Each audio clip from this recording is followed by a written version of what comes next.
An overworked office worker wakes up as the weakest undead in another world, a literal ghost. No panic, no screaming. Bro just starts grinding monsters like it's a chill side quest. One evolution later, vampire. A few more steps, undead king. And what does he do with god tier power? Farms, makes friends. Zero drama. Welcome to the chillest undead story ever. Let's go. This story begins with Sebel telling his granddaughter, Leafa, that the Abyss Forest is the largest magical world, home to a labyrinth of turn. Was it true that a house had been built in this forest? The girl answered that it was. They would soon reach that place. The grandfather thought that even the previous demon lord he had once served had been afraid to enter here. Finally, Leafa said, "Here it is, the house." Sebel looked at the tall gates, behind which lay a sturdy building, and wondered in surprise, is this an illusion? He had to find out who built it. The old man decisively grasped the gate bars and opened them.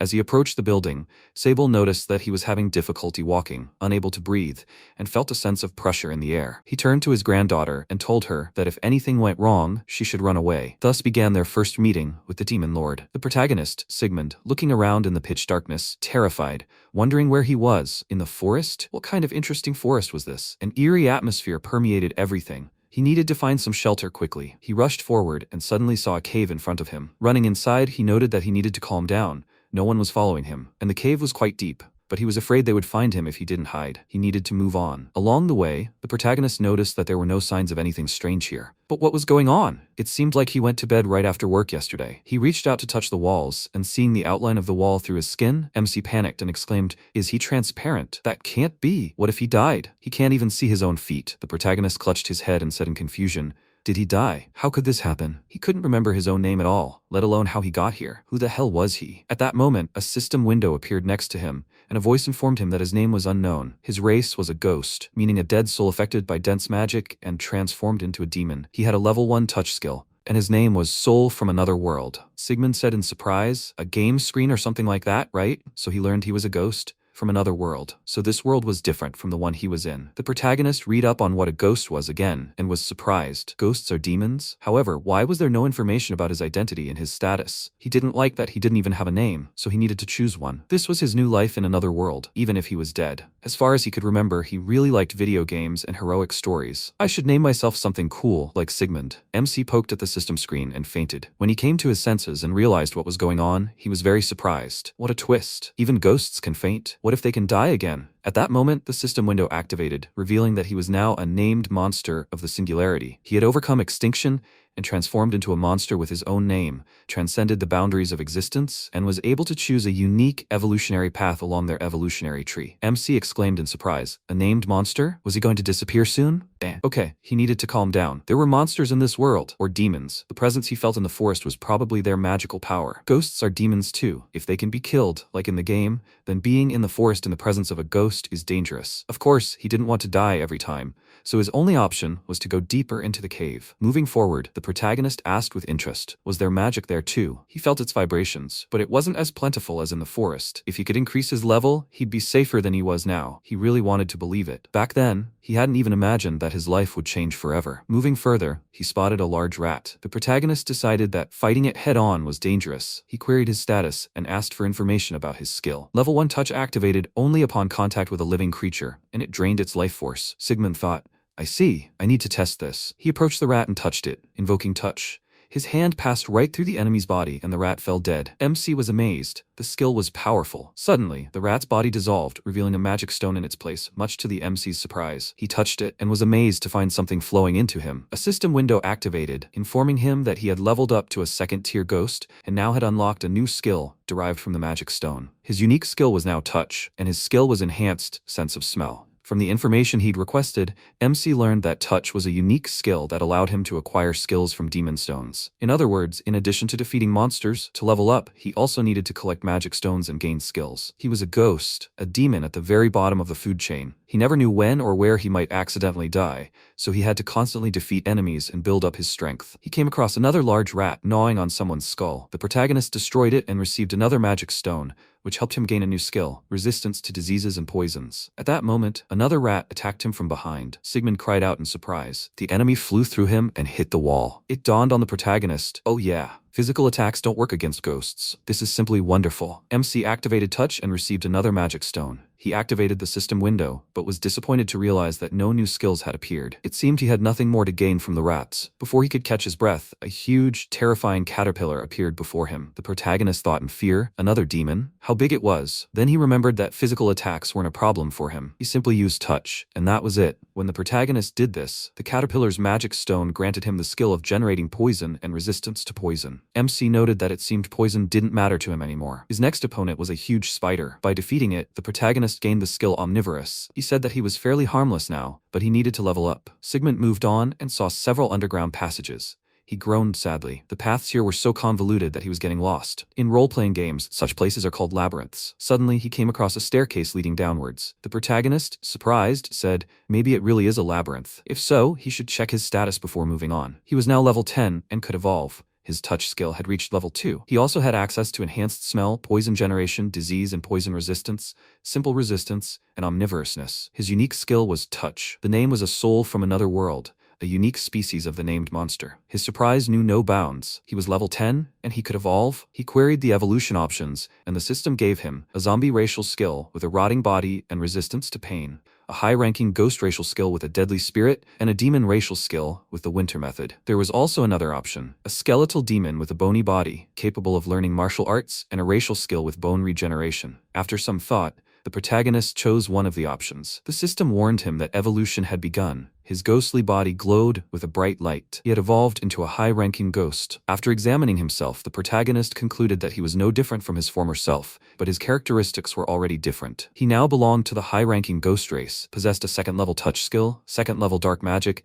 enhanced sense of smell, poison generation, resistance to diseases, poisons, and resistance to poisons, and was omnivorous. His unique skill and name remained the same. The protagonist exclaimed in delight. He had dark magic. Magic was the best part of this world. He now felt himself overflowing with power. MC was now ready to descend the stairs. Having done so, Sigmund noted that the scenery wasn't much different. A bat flew toward him. The protagonist decided to start with a touch. He reached out to the monster, but the bat activated its magical defense and struck him in the arm. The protagonist grabbed his wounded arm and cried out in bewilderment to his opponent. It hurt! He dared to attack him? He would finish him off now. MC activated his magical power and strangled the opponent. Afterward, he thought, that was strange. His wound healed, and the system informed him that he had learned a new skill, wind magic. The protagonist was surprised by this skill. It seemed a magical attack could damage ghostly monsters like him, and the life force he received from touching them healed his wounds. Well, he'd have to be more careful in the future. Moving on, the protagonist was surprised to see another spirit. He looked at it closely and noted how detailed its face was. Apparently, this was normal for this world. It simply wandered back and forth, just like in the game. Sigmund sensed no will in it at all, just like in any other monster for that matter.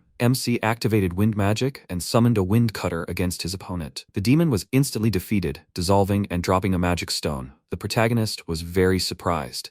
He managed to defeat it with one blow. That's what would have happened to him if he'd been attacked by magic too. He needed to level up immediately. After that, he began leveling up relentlessly, moving ever deeper down, fighting the demons he encountered. Finally, the system informed him that his new opponent, a light clot, was level 3. The protagonist effortlessly attacked the opponent with his magical power and decided it seemed like a small thing, but he'd have to keep an eye on the new demons. The system informed him that he'd acquired a new skill, light magic, and it was quite easy. When the meaning of the new skill dawned on him, he exclaimed in bewilderment and confusion, "Wow, is this even legal? Can ghosts use light magic?" He needed to try this immediately. When the protagonist did so, activating light magic, he realized it dealt minor damage, but he thought he could handle it. After some time, having defeated several more demons, MC realized the new skill was very useful against undead like himself. Sigmund reached level 9, and evolution became available to him again. The protagonist exclaimed, "Excellent." He inquired about his options. He had the Holy Spirit, a special race of mortal demons with resistance to the light magic of their sacred attribute. Their racial skill included light magic, dark magic, and water magic. Another option was the skeleton monk, a demon with a body made of bones.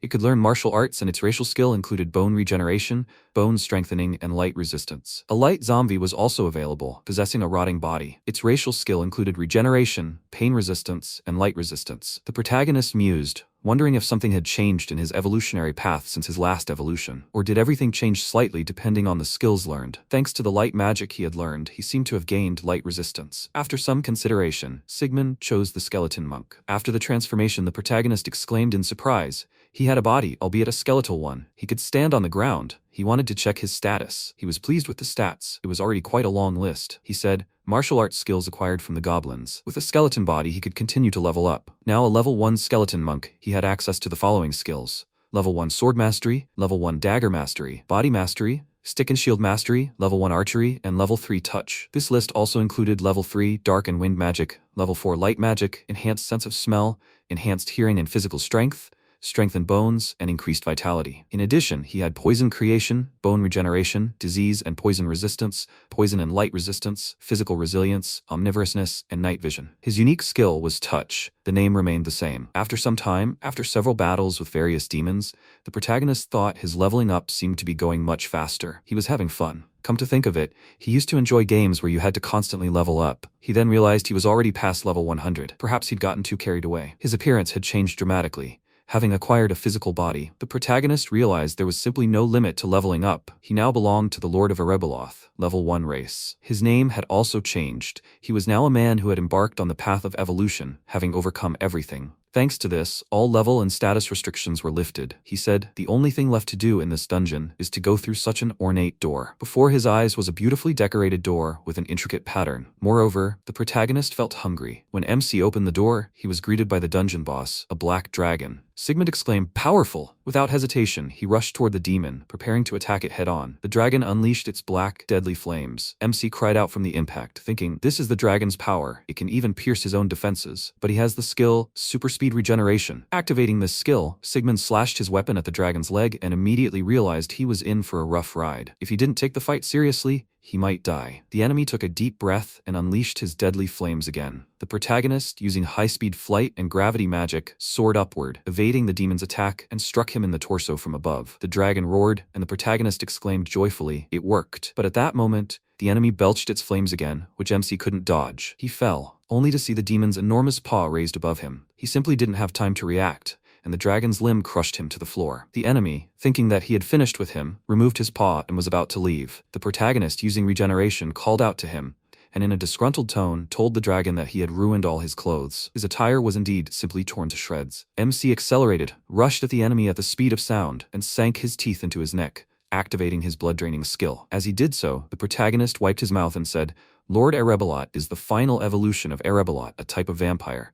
In other words, the final evolution of the immortal type. Even in battle against a dragon, he's not so easy to kill." He rushed at the enemy and finished him off with ease. The dragon's body dissolved. The protagonist sat down to rest and muttered, "Finally, he's won." He couldn't even begin to estimate how many hours the battle had lasted. After the enemy's body vanished, a chest appeared, and the system notified the protagonist that he'd received the items dropped by the dungeon boss, the Black Dragon. Sigmund peered inside with interest and saw a chest full of gold and silver coins, with a sword resting on top. He carefully picked up the weapon and said, "He's received various items before, but these seem to be of the highest quality. You can't get something like this anywhere else." The protagonist activated his evaluation points and realized he was holding Ascalon, the dragon-slaying sword. The protagonist wondered in confusion why he couldn't have gotten it before he won. There was nothing else for him to do here, so MC summoned a teleporter. When he appeared in a certain place, his surprise knew no bounds. It was the very same forest where he first woke up. MC laughed and said, "Looking at it now, it doesn't seem as magical as the lower floors of the dungeon." Suddenly, he felt incredibly weak and fell to his knees. Was he really that tired? He also couldn't believe it.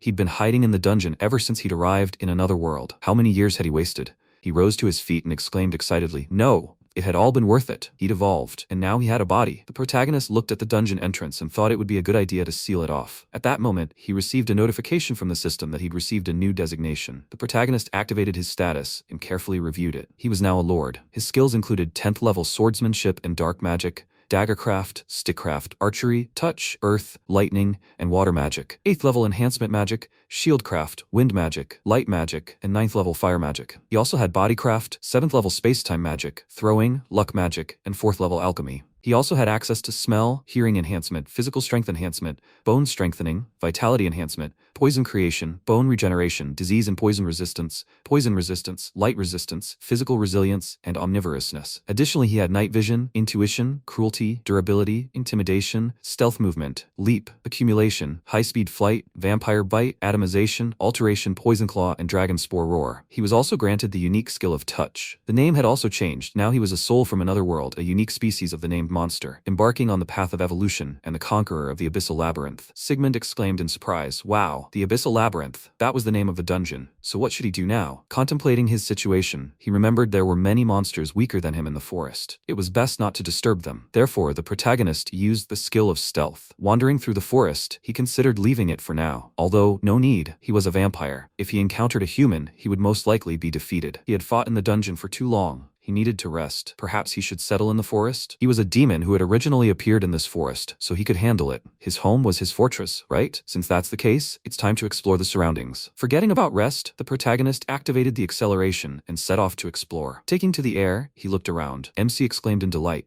There were no words to describe how beautiful it was. He could choose any spot for his base. He spotted a river and decided to head there. Approaching the spot, MC noted how clear the water was. He tasted it and wondered why it tasted so good. Although, what comparison did he have? If you recall, in the dungeon, he only drank blood, and that was from demons. Even though he was a vampire, he couldn't feed on the blood of beautiful girls, could he? Sigmund looked into the water's surface and exclaimed in surprise, "Who was this handsome man?" He knew, of course, that his hair had turned silver, but he never thought he'd have such a face. He didn't remember looking like that before his transformation. After some thought, the protagonist gave up. He was going to live in the forest, so who cares if his face was good or bad? But he thought vampires couldn't reflect in mirrors, or had problems with the sun, or something. Thanks to his photosensitivity, he was perfectly fine. Okay, time to build himself a home. A quick glance at the magic flow showed him that the area around the former dungeon was teeming with magic, while south of the river it was less so. There were also gaps in the forest. To avoid disasters, it was better to settle above the river. But he was in another world, so if he wanted to rest and retire, it would be better to be south of the river, where the magic was weaker. The protagonist roughly chose a spot for himself, and, using dark magic, cleared the area where the future structure would stand. He decided it would definitely be faster this way. Afterwards, Sigmund surveyed his work with satisfaction and said he hadn't expected such a good result. About 500 square meters, more is better than less. Now that he'd cleared the area, he needed to get back to work and draw up a base plan. Drawing on the ground, MC planned the house to be located in the center, the surrounding land to be a field with a canal running from the river. He'd make the house itself Western style, since we're talking about vampires. Sigmund rolled up his sleeves and began laying the foundation using gravity magic. After inspecting the work, the protagonist reasoned that if left as is, the house would sink. He needed to strengthen it with earth magic. Having done this, he spoke, and with that, he was done. Next on the plan, woodworking. The protagonist activated his dark magic skill and summoned hands from the shadows. His reasoning was correct. Freshly cut wood contains water within itself. If left like this, the wood would change shape as it dries. Drying usually takes time, but could he use water magic to get rid of the moisture? Okay, he needs to dry it like this. He also needs to think about a wall to enclose the canal and the property. It would be cool to build it from a pile of stones. The stones can be shaped with earth magic, and then he can lay the finished product out as a wall. He also needs to think about a water canal. In the end, the protagonist couldn't tell how many days and nights had passed since the start of construction. But finally, the house was built. It was a fully adapted dwelling with a modern twist. It was the kind of house he'd always dreamed of. Of course, it was equipped with the necessary bathrooms, although he didn't intend to use them often. But the stove, air conditioning, and lighting were installed using a combination of alchemy and grant magic. As a former Japanese, he couldn't afford to sacrifice comfort, although the inside was still empty. He'd have to make furniture too, but he had plenty of time, so he'd make it himself. Stretching sweetly, warming up his body, the protagonist said, he can just tell it's going to be fun. After some time, in his first year, he unlocked a new skill, wood carving. In his third year, he unlocked leatherworking, and in his 10th year, metal carving. In his 20th year, in the forest, he mastered blacksmithing. The protagonist looked at the blade and said, the entire forge was built just for making this knife. Suddenly, MC thought, he just wanted to relax and not think about anything. Why does he work every day, improving his skills? He's not even a craftsman. There are so many other things to do. Ultimately, Sigmund decided to take a break from crafting and take up gardening, but that requires diligence too. A few days later, the protagonist, after washing the dishes, became wary. He sensed a human presence,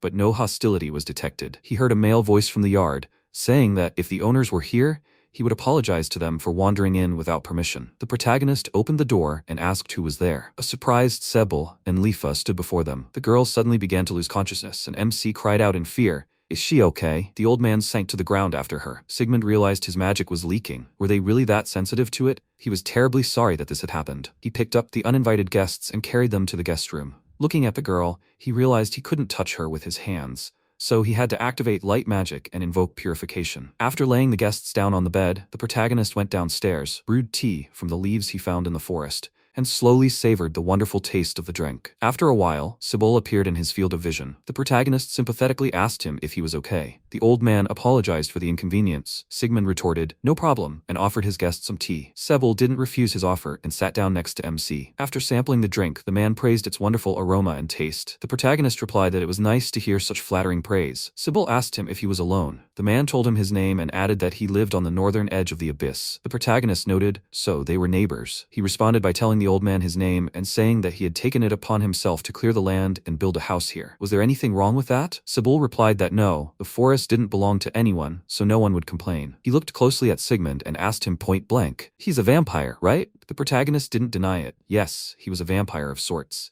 He cursed silently. He knew it. For God's sake, couldn't they just part ways peacefully? He added. But he's also light-colored, so he doesn't need to drink blood, and the sun doesn't bother him, just like silver. For example, he uses silver utensils. Sebel was surprised. Really? At that moment, Leafa called out to her grandfather and asked him if he was awake. The man assured his granddaughter that everything was fine. The protagonist told them that it seemed his power had stunned them. He apologized for that and would now make tea for Leafa as well. At that moment, Sebel fell to his knees before MC and asked him to take him and his granddaughter into his care. Sigmund didn't expect such a turn of events. He confusedly asked him to calm down and explain everything. What did into his care mean? The man explained that into his care is a magical contract. A servant swears absolute loyalty to their master and cannot disobey his orders. In this case, they swear allegiance to him, the protagonist. The protagonist remarked, perplexed. It sounded rather rude. The old man said, but there's an advantage to that. Like him, demons can also evolve. But unlike monsters, they have a very rare chance to do so by becoming servants of a supreme master. MC objected, embarrassed. Is he a demon? No, he's undead. He simply evolved many times. The granddaughter and grandfather exchanged surprised glances, and Leafa, astonished, told him, he must be joking. Demons and undead are two different species. Skeletons and zombies can't become ghouls or vampires. Sigmund giggled stupidly and said, so that's it. Actually, he turned into all of them. Sebel told his granddaughter, MC must have been joking. The girl sheepishly apologized to the protagonist. He told her there was nothing to apologize for and suggested they return to the question of why him. They'd only just met,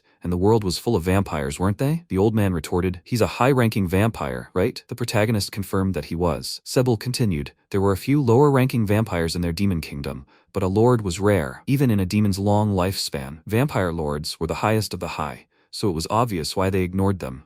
Because of their tendency to follow the strong, they wanted to become his servants and help him gain influence in the demon kingdom. Sigmund was surprised by their expression. He wondered if such a kingdom existed. So that was how things were. It didn't seem like they had any ill intentions. He would even be glad to have those who knew about the outside world around him. He told them out loud that they would plow the fields with him, or hunt in the forest, or gather materials, or build something. He's been a hermit for 20 years and doesn't want to suddenly become a lord. The old man replied that he doesn't mind. MC asked Leafa, what about her? The girl said that if her grandfather says so, then she's all for it too. Sigmund agreed. Okay, then let them tell him how. After some time, they began to negotiate. The protagonist stood in front of Sebel, enveloped him in magic, and connected their magical currents. The old man suddenly turned pale, coughed, and said, this is more than he imagined. The protagonist anxiously asked him if everything was all right. The man assured him that he was fine. After a while, he excitedly told the protagonist that he was now his servant, and full of magical power, as if he had become young again. The protagonist said, well, that's good. Next up is Leafa. The girl told him she looks forward to working with him. MC thought, looking at her, now he needs to do the same. Leafa, while they were making the pact, suddenly moaned so languidly that the protagonist confusedly wondered,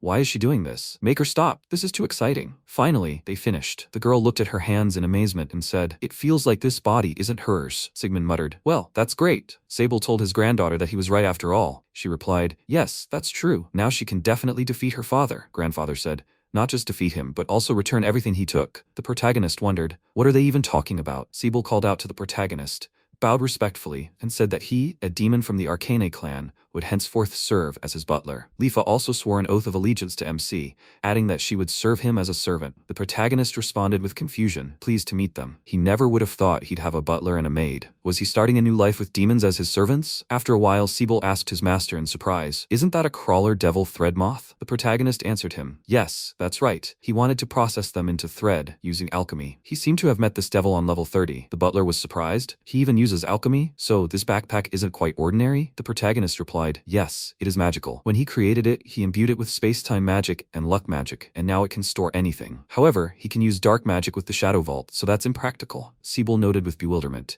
Even space-time magic, well, what their master doesn't have. Dark magic can only be used by mortal demons. MC thought, demons and demon-like creatures are different. Leafa asked the protagonist if he also makes furniture from threads. The protagonist replied that that would be great, but alchemy can't process them into fabric. The girl enthusiastically asked him to leave it to her. He learned that Leafa and Sebel of the Arcani clan are spider demons. Yes, no one can handle threads better than them. He asked her if he could then leave the processing of fabrics to her. The girl assured him that it was a great honor for her to work with such threads. They are a national treasure, even in the demon kingdom. MC was surprised. A national treasure? He answered out loud.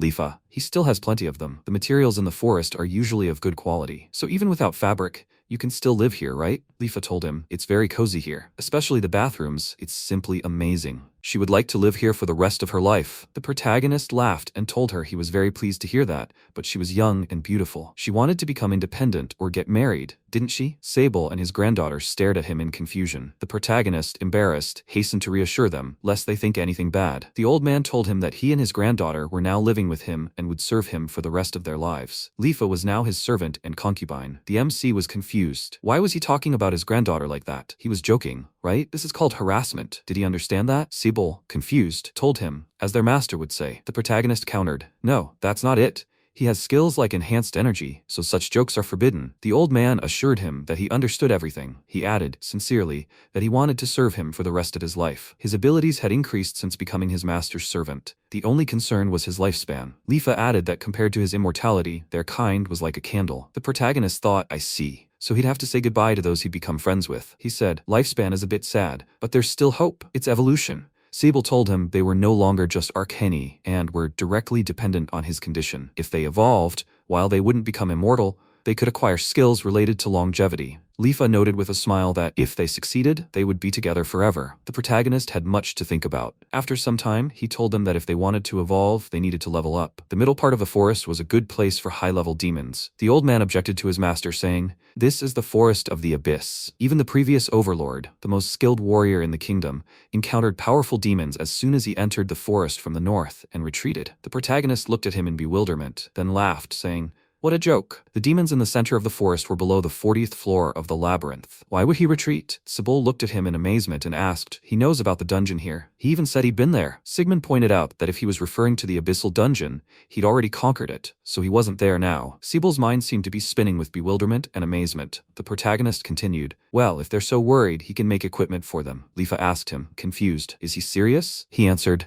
he's always wanted to make equipment for someone other than himself. The protagonist asked them what weapons they wielded. Sebel answered, wielding a slender one-handed sword. The girl said she used 2 small daggers. MC considered briefly, then activated dark magic in the shadow vault. He retrieved the fangs and claws of a black dragon from the vault and suggested his allies forge a sword. The servants wanted to say something, but he would also use thread. First he would ask Leaf to weave the thread. Then they would consult and make a decision. He would use alchemy to process it and enhance everything with magic. The equipment would have defensive strength to withstand battle. He would craft the boots using the leatherworking skill. As for the weapons, he would synthesize the black dragon claws and a small amount of adamantite using alchemy. Then, he would heat the resulting material in a furnace and forge it into a sword using the blacksmithing skill. Using his own algorithm, he accomplished everything as planned. Thus, he strengthened and improved Sebel's slender sword. And for Leafa's daggers, he uses black dragon fangs and mithril. After some time, when everything was ready, both equipment and weapons, the protagonist suggested they conduct a final test in a real fight. They would head into the middle of the forest and kill demons, while also gathering meat and medicinal herbs. He expressed hope that they would find edible fruit there. Sebel exclaimed triumphantly he would protect the master even at the cost of his own life. The protagonist countered, no, he would fight first, and the two of them would finish off the opponents. The old man was upset. He had so wanted to protect him. Leafa interrupted her grandfather and told MC not to worry, she would protect him. The protagonist chuckled, wondering if it was in their blood or something. They set out, and Sigund activated his stealth skill. When they arrived, they immediately encountered a demon. The protagonist attacked it first, then shouted to his allies that they would do it all together now. Leafa swung her daggers fiercely and struck the enemy. Following her, Sebel attacked the demon with his renewed sword. The giant locust was finished. The protagonist thought, well done, his allies knew how to fight, while he relied on skill and level, especially Sebel's footwork, soft and powerful, with a minimum of steps. Such combat skill is acquired through rigorous training. He should emulate him. They successfully fought the next opponents as well. After some time, MC told them they had leveled up quite well. Now they had plenty of meat and magic stones. Suddenly, a strange sound was heard. The allies became wary, and the old man asked, what's there? A huge magical bear suddenly appeared from behind the trees. Leafa cried out in fear. It can't be. She shouted at Sigmund to run away. The demon stood before the girl in his full, enormous form, and she froze for a moment in horror. The protagonist, arriving just in time, activated dark magic and shadow tentacles that entangled the enemy, focusing on his neck. Leafa stared in surprise. The protagonist had told her his neck was his weak point.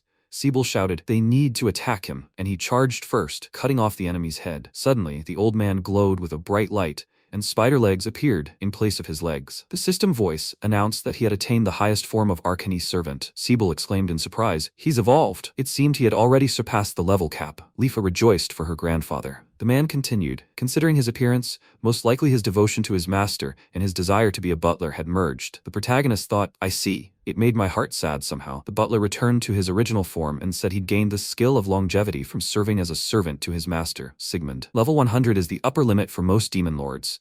Even the previous lord was level 90, and the current one is level 60. So the protagonist is right. There's plenty of experience to be gained in this forest. Soon, Leafa also evolved.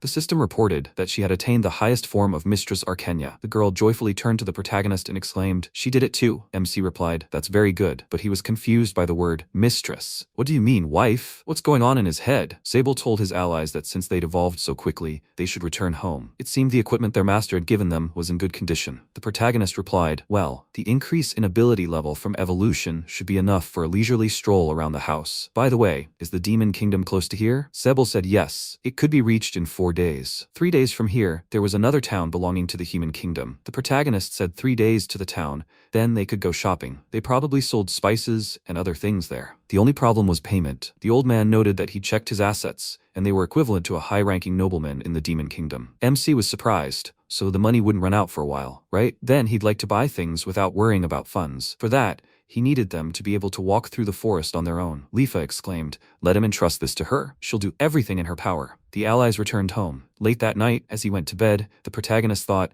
he still doesn't feel like he's living with anyone. He's been in the dungeon too long. Suddenly, his peace was disturbed by Leafa, who quietly entered his room in a revealing outfit and addressed her master tenderly. The MC exclaimed in confusion, "What is she doing here?" The girl, confused by his reaction, replied that she had come to keep her master company. He immediately hid under the covers and she asked him, perplexed, "What's the matter?" From under the covers, the protagonist told her to take care of herself. She should go to her room. "Good night, and all the best." Leafa, confused, said, "Okay," and left. Meanwhile, in the demon kingdom, in the meeting room of the demon lord's palace, Vandert, the kingdom's lord, asked the military officer Iglis how things were going. The officer replied, "Yes, lord, trade with other countries, except the Holy Land, is going well. They're dealing with the wars unleashed by the previous overlord, improving relations with neighboring countries, and restoring national strength." Vandert asked him if the Holy Land was still a problem. What was his opinion on the matter? Iglis answered as usual. The Holy Kingdom had decided that demons and monsters were evil creatures to be exterminated in the name of God. However, few supported them. The overlord remarked in bewilderment, couldn't they possibly have at least a modicum of intelligence? But the fact remained.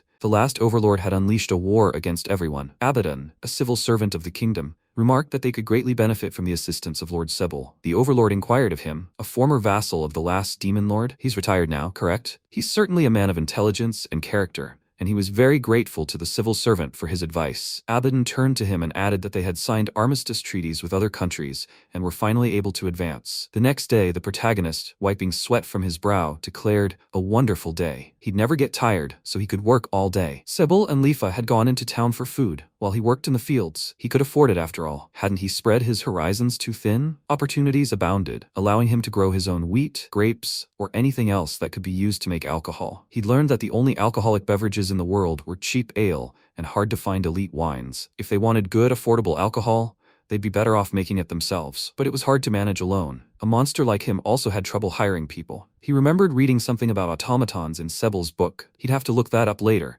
First, he needed to try and find some grapes in the forest before those two returned. He'd seen a couple of fruits somewhere, similar to peaches and apples, so it was worth looking for them. But first, he needed to secure the house. The protagonist activated fog, shrouding the house in a magical shroud. Afterward, he went in search of berries and fruit. An unfamiliar berry caught his attention. He tried it and remarked, it tasted pretty good too. He gathered some and stored them in the shadow vault. Now he had to start creating automatons. Arriving home, he shouted to his allies that he had returned. Leafa and Sebel greeted their master. The girl added that she would now prepare tea for him. When everything was ready, Sebel informed him that they had managed to obtain several books on magical grimoires and ingredients, such as barley, wheat, turnips, clover seeds, and other magical grimoires for alchemy. Leafa added, They also took some vegetable seedlings, essentials, spices, and alcohol. The protagonist thanked them for their help. After a while, the butler asked him if he was building something new. Sigmund replied that he was, indeed, building automatons for the home and golems for the farm. It was a good idea, and both would last a long time in the local forest, where magic was very strong. He read that it was created by infusing magical power into materials like earth and stone,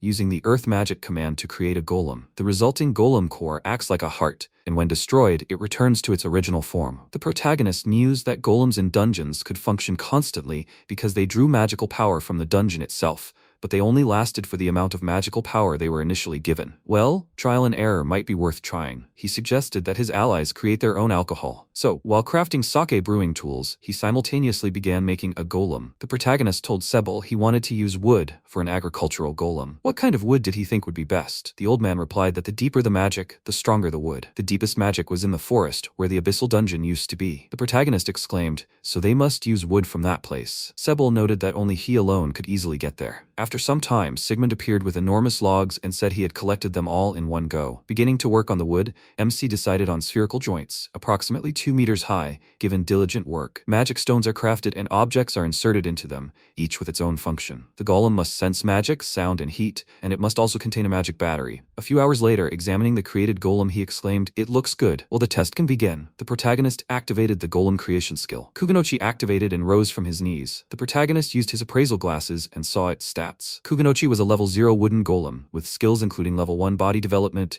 regeneration, stubbornness, monstrous strength, and the perception of heat, sound, and magic. He was the servant of the immortal king. Sigmund remarked in surprise, "Body development? Not bad, right?" Sebel exclaimed admiringly, "What a beautiful golem." The protagonist asked the old man if golems could evolve. The butler replied that he thought it was possible if the master gave it a name. The protagonist thought, I see, naming usually requires expending magical power. He had researched the matter. Sebel noted that assigning a name expended a large amount of magical power, but for a master, such a thing was a mere trifle. MC was surprised, really? He'd been able to name himself as a ghost, so perhaps this wouldn't be a problem. MC looked at the golem and said, okay, from now on, his name is Kuganochi. Now his stats had a name. Sigmund shook the golem's hand and told him he was counting on him. The golem exhaled in gratitude and joy at meeting him. The protagonist thought he had this feeling that his life was becoming more and more fulfilling. After some time, the protagonist asked Sebel if he could go with Kuganochi and raise his level. His level had recently increased significantly. The butler replied, no problem. If he stays nearby, he can also become stronger. MC said he'll work on the others for now.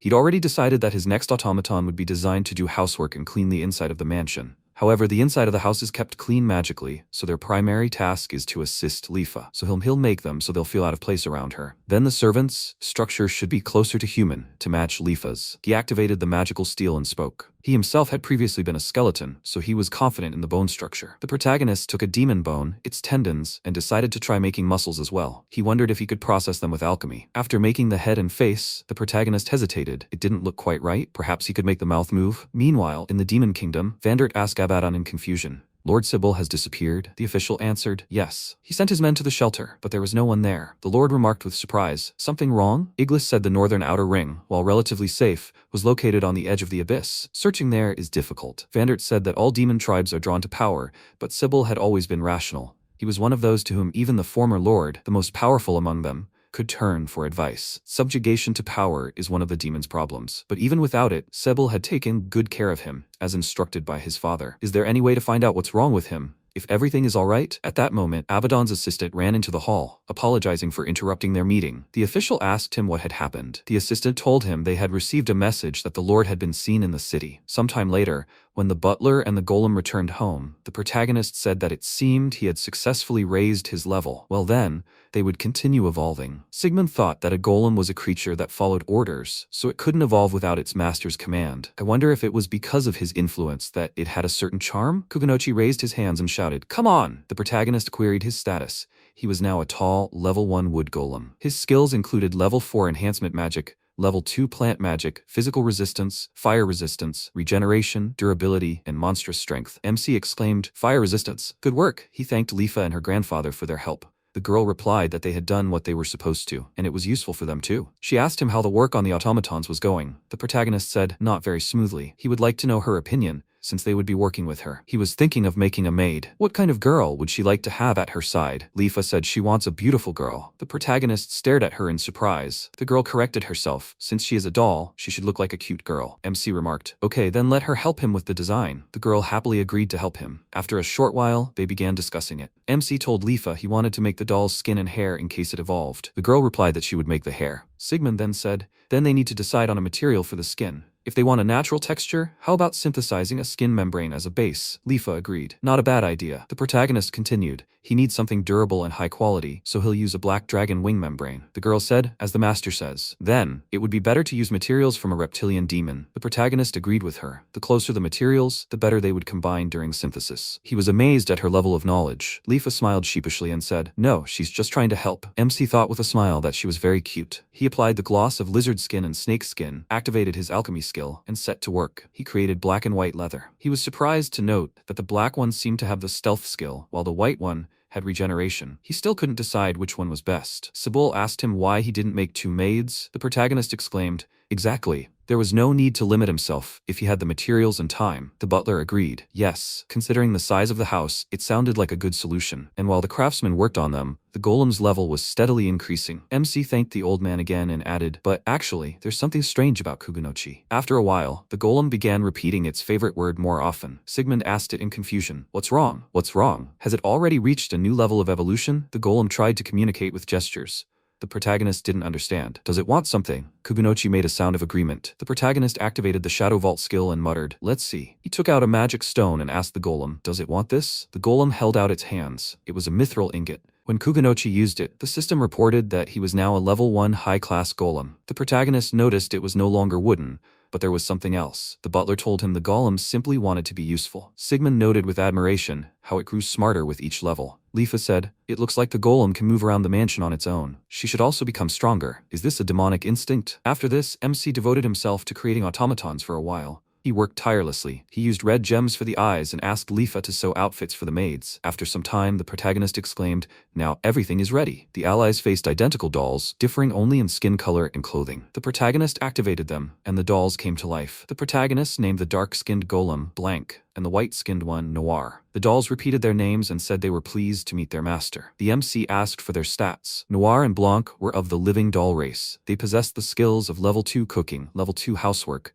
physical resistance, magic resistance, enhanced agility, and enhanced physical strength. Noir had stealth, and Blanc had regeneration. Both held the title of handmaidens of the immortal king. When the protagonist realized the dolls had responded, his glasses for evaluation fell off in surprise. He exclaimed in amazement, they're talking? Is that even possible? Sebel noted that he wouldn't have said it, but he thought they were able to speak thanks to his power. Leafa exclaimed in surprise, so that's their master. She hugged the dolls and joyfully announced that they would both work for her now. She couldn't wait to see them in action. And so, the protagonist had a wonderful addition to his ranks. After some time, the protagonist began to ponder the Abyssal Forest, a deep forest teeming with evil demons, rumored to contain a dangerous dungeon. In the center of this ominous forest stands a lair, or rather, a home. Day by day, life is becoming more and more vibrant. Leafa teaches Blanc and Noir how to work and level up. The maid told him that fruit trees are growing well. They need better living conditions. At this time, the protagonist, while creating buildings, said that he would build a sewing hut for Leafa and a woodworking shed. The blacksmith's hut and warehouse were already built. He plans to build a brewery and a watermill for grinding, but he needs to improve the waterways. He'll build the foundation using earth magic. Sigmund asked Kugunochi to help him. The robot used its plant magic skill and began assisting its master. After some time, the annex was built. MC smiled, saying he was still amazed at its versatility. He reflected that plant magic is a very useful skill for both construction and cultivation. It's likely a unique ability for the former forest golem. Thanks to it, the harvest cycle was quicker, and the harvest itself is tastier. Fortunately, the forest has ample soil for cultivation. It supplies the magical power for the magic he uses, so Kugunochi doesn't have to strain himself too much. But perhaps he still needed help. After some time, he created another golem, which he named Tom. The protagonist reflected that, frankly, he had no imagination for names. The new golem was smaller. It possessed the skills of plant magic and woodworking, and was also good at detailed work. Kugunochi, Tom, and Sebel were assisting him, so construction was in full swing. The protagonist climbed onto the roof and began working, when he suddenly glanced at the surrounding countryside and noted with surprise he hadn't paid much attention because of his resistance skills. But what was the climate like here? Sebel replied that it was autumn now. When winter came, the temperature would drop and there would be some snow. This year would probably be the same. MC said he understood everything. They used magic and alchemy to maintain the temperature inside the house, but it was difficult to do the same outside. They also needed to make a few essentials for Sebel and Leaf. The butler replied that he would be grateful, but was he sure? Sigmund assured him it was okay, since with Tom and Kugunochi around, he didn't have to worry about construction and farming, so he could focus on other things. By this time, Leafa had approached them and said the fruit seemed to be ripe. MC tried a piece and said it was delicious. The local land was rich in magic. You could even taste it. Did she like it? The girl replied that of course she did. She'd never tasted such delicious fruit, especially peaches with their exquisite sweet and sour flavor. Could they grow more peach trees? The protagonist smiled and remarked, why not? He considered it. Honestly, he currently had plenty of vegetables, fruits, wheat, and demon meat in his storage, which he hunted to level up. But it was better to have some in reserve than none at all, and it wouldn't spoil in the shadow storage. A month later, they finished building the brewery. MC said that from now on, they would all be busy making wine. Let them pick grapes. After this, all the allies went grape picking. After some time, they collected many barrels of grapes. The protagonist said they would leave half of them with the skins on and use the other half, removing the skins and seeds. They had a lot of work ahead of them. Sebel happily remarked that it would be worth it. Sigmund asked him with a smile if he was a drinker. The Lord explained that it was all due to a wine shortage in the past. He had previously been the Demon Lord's assistant, but despite his position, he was only given wine once a year. The protagonist smiled and remarked that he seemed serious. Then they would put all their efforts into it. He thought about how gravity magic sorted and crushed the grapes, removing any excess. The resulting juice was then fermented in barrels. The barrels and building were maintained at the optimal temperature and humidity using magic, thus ripening the grapes. After some time, they had completed all the work. The protagonist noted that all they had to do was wait for the finished product. Wait, he hadn't decided what to do with the bottles yet. They needed corks and glass to create the containers. Sebel told him that the neighboring towns didn't produce corks. Leafa guessed that it was grown in the territory of the Demon Kingdom's Prime Minister. That was Lord Demolus, wasn't it? MC asked if they could buy it. The girl replied, let him leave it to them. Maybe they should get the bottles too? He said no, they'd buy the glass, and he'd create the bottles himself. Leafa asked him if he wanted to do it himself. The protagonist replied that he wanted the bottle to match the finished wine, so a personal touch was needed. The girl remarked that she was then looking forward to the wine even more. He said that didn't mean it wouldn't be tasty. She expressed confidence that it would be excellent. The protagonist looked at Blanc and Noir and said that he seemed to remember them, having no sense of taste. They don't even need to eat, but maybe there's some way to give them a sense of taste? Leafa replied that there had been precedents in the centuries-long history of the Demon Kingdom. Perhaps, if they continued to evolve. Suddenly, both of the maids called out to Sigmund and asked him to level them up. MC wondered, perplexed. Were they jealous? Did they want this themselves? The protagonist, looking at the snow falling from the sky, thought that winter had arrived in the forest. The house was completely covered in snowflakes. The golems he had created earlier had taken over the work in the fields, so they decided to enjoy a break. Blanc informed him that his meal was ready. It was steak with vegetables, seasonings, and sauce. She added that she and her assistants had prepared this dish today. The protagonist replied with a smile, yes indeed. Well, he'd see how they did. He thought Leaf was better at cooking than he was. She had a talent for cooking. How sweet. MC wished him bon appetit and began eating. When he ate the first piece, his delight knew no bounds. He exclaimed, it's very delicious. Blanc and Noir were pleased with his assessment. He thought, well done. They'd managed to acquire a sense of taste. Now their food was more varied and delicious. Sigmund added, they did it. He looked at Sebel and Leaf. They were smiling happily. The protagonist invited them to sit down and eat together. Turning to the butler, he told him he was going to ask him about the forest's surroundings. He knew the location of the Demon Kingdom where they used to live. The old man noted that yes, it was northwest of here, through the forest and mountains, and directly west of them was the human country. The city where they went shopping belonged to it. The protagonist replied that he had figured out the northwest. Thank you. And what was to the southeast? Sebel said he only knew about the east from books. If he went east, he would pass through forests and grasslands, and beyond them, vast deserts and wild lands that ended at the sea. MC noted that the description sounded beautiful. Wasn't there a country there? The butler said nomads lived in the east, wandering from place to place, but the country wasn't powerful. The human kingdom is closely adjacent to the forest and the demon kingdom, so they are reluctant to expand eastward. However, the Holy Land of Zarad is a different matter entirely. The protagonist, perplexed, asked him about the Holy Land of Zarad. The old man explained that this country considers demons to be absolutely evil and therefore strives to destroy them with all its might. After the change of Demon Lord, the human kingdom signed a ceasefire with them, and only the Holy Land of Zarad is attempting to expand its territory by attacking the demons. It's important to note that the human kingdom has finally matched the demon kingdom in strength. Only Zarad still lags behind. Although the humans are mostly dissatisfied with the demons, They don't want the Holy Land to provide a pretext for renewed war. The protagonist, listening thoughtfully, said, "In short, it's a very annoying country, isn't it?" The butler said so. Rumor has it they're targeting the eastern plains. MC wondered if that was true, what would happen to the nomads. Leafa told him they'd be treated like a labor force with no rights. Sigmund was surprised. And why? The girl continued. Nomads are a mix of beastmen and elves, as well as humans. The Holy Land is intolerant of such surrogates, so it persecutes them. The protagonist was even more surprised. Persecuted? Sebel said, absolutely right. Some nomads were even driven from their lands due to persecution by the Holy Land. The protagonist drawled. Apparently, they're a nuisance to literally everyone. Then why not destroy it? Sigmund realized his answer was unexpected, judging by the butler's expression. He said with puzzlement, although it's not so much fun invading the plains next to the forest, is it? MC noted with a smile. True, but it seemed demons were feared precisely for their belligerence. He wanted to live in peace, so he had no intention of attacking anyone. He'd better think about what could be done here. Sometime later, getting ready for bed, the protagonist mused, this world is just a swarm of conflicts, right? Perhaps it was a good thing he hadn't left the forest without a plan. At first, he was just a ghost. Looking back, all he did was wander the dungeon. Now he had a home, hobbies, and even golems. And of course, a beautiful maid. Before he could think about it, Leafa addressed him. The protagonist jumped in surprise, exclaiming, when did she even manage to come? The girl had answered him, just now. MC noticed. That's how it was. He thought he hadn't noticed her because he was lost in thought. Sigmund had asked her point blank why she came to him almost every night. She sadly asked him why he avoided her every night. What was the reason for this? The protagonist didn't know how to tell her. For him, everything in this world was wrong. He clearly remembered that he was Japanese. Although his memories were vague, such things were only allowed to special people, like a girlfriend or a wife. He couldn't forget about it. Leafa asked him in bewilderment. Couldn't she become special to him? She placed her palm on his face and looked deeply into his eyes. Sigmund wondered what he was doing. Leafa didn't mind either. She even told him that she would serve him for the rest of her days. That was something special. The girl called him by name, but he didn't hear her, continuing to think. He didn't know what he thought of her, but she was too beautiful for him. She was the only girl who could teach him about this world, which he didn't know at all. And besides, Leafa always supported him. The protagonist chuckled. That already means something to him, doesn't it? The protagonist addressed her by name and admitted he'd never done that before. Just don't let her laugh at him. Leafa smiled softly at him and said, okay. He noted, already laughing. The next day,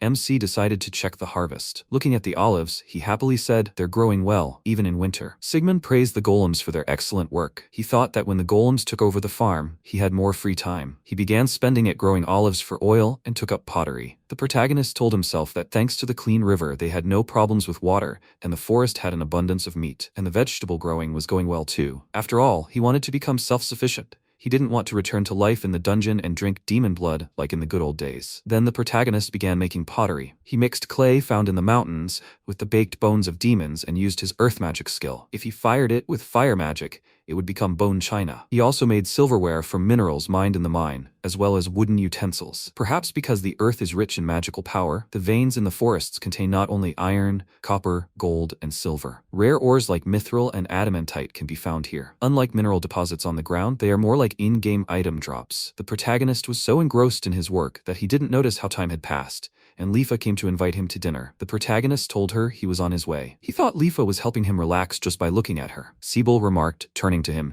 it seems everything is going well? MC replied that it was, and thanked the old man for everything. Sigmund saw golems waving at him through the window. He waved back, thanking them as well. Blanc and Noir had also gotten the hang of things. They announced in a loud voice that they'd prepared a sauté of demon meat today. The protagonist found himself thinking that his mansion had become more lively. At first, there was no one here. Well, something to strive for. People called this forest an abyss, but he wanted to protect it with all his might. After some time, Abaddon's detectives were searching the city of Sebel. Afterward, they reported to their master. They'd undoubtedly done some shopping here, but they weren't sure where they went afterward. Abaddon noticed to the left. The detectives thanked him for the tip and remarked, this old man is hard to find, right? He asked them how it went. They told him there were many witnesses, but all they could find was that they'd bought a bunch of stuff, including plant seeds and supplies, as if they'd started a farm. Abaddon remarked, finding this hard to believe. In any case, they needed to broaden their search. He and the messenger would search the suburbs, and they would search friendly human cities. On that note, they parted ways. Meanwhile, the protagonist was installing something on the edge of the forest. Sebel looked puzzled. The protagonist asked him what was going on. The butler replied, nothing.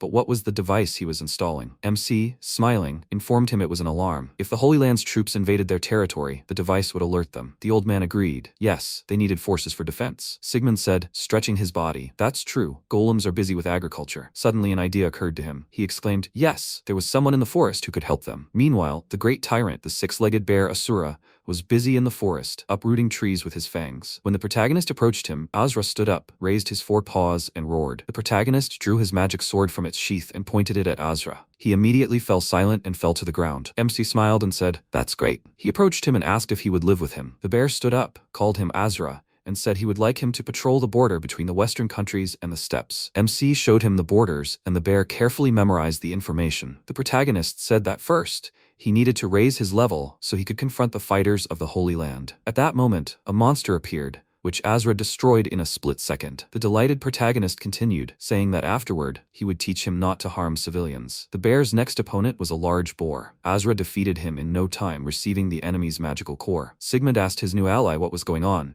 He activated his evaluation points and noted with surprise that he'd mastered a new skill, Searing Breath. Let him try using it. When Azra complied with his master's command, a powerful stream of fire erupted from his mouth, nearly burning MC. He had to activate his water magic skill to avoid being burned. When the smoke cleared, everything within sight was scorched and destroyed. Sigmund cautiously told Azra, "This skill is forbidden, except in emergencies." After some time, when Azra's stats and characteristics had increased, the protagonist told him, now he will teach him how to behave when meeting a human. After some time, Bakal, the holy king of their holy land of Zirad, angrily asked the speaker, "What do you mean they can't invade the steppe?" Rodin, the commander of the Holy Land's army, replied, "Yes, that's true. The road to the steppe is occupied by a terrifying demon. The Holy Land army cannot pass." His Majesty exclaimed in irritation. "Damn demons. They must be destroyed. His country is blessed by the offspring of God. There should be no problems." Rodin said timidly, "If the demon were as His Majesty said, he wouldn't have reported it. He would have dealt with it himself." The king exclaimed, "Yes, that's how it should be." The commander responded, "But the demon was anything but simple." The scouts examined the creature with their evaluation glasses and concluded that it was the great tyrant Asura. Bakal remarked in bewilderment, "What does that mean?" Rodin said, "The great tyrant Asura is an S-class demon dwelling in the center of the abyss, and that speaks volumes." His Majesty asked, "How strong is he?" The commander hunched his shoulders and replied,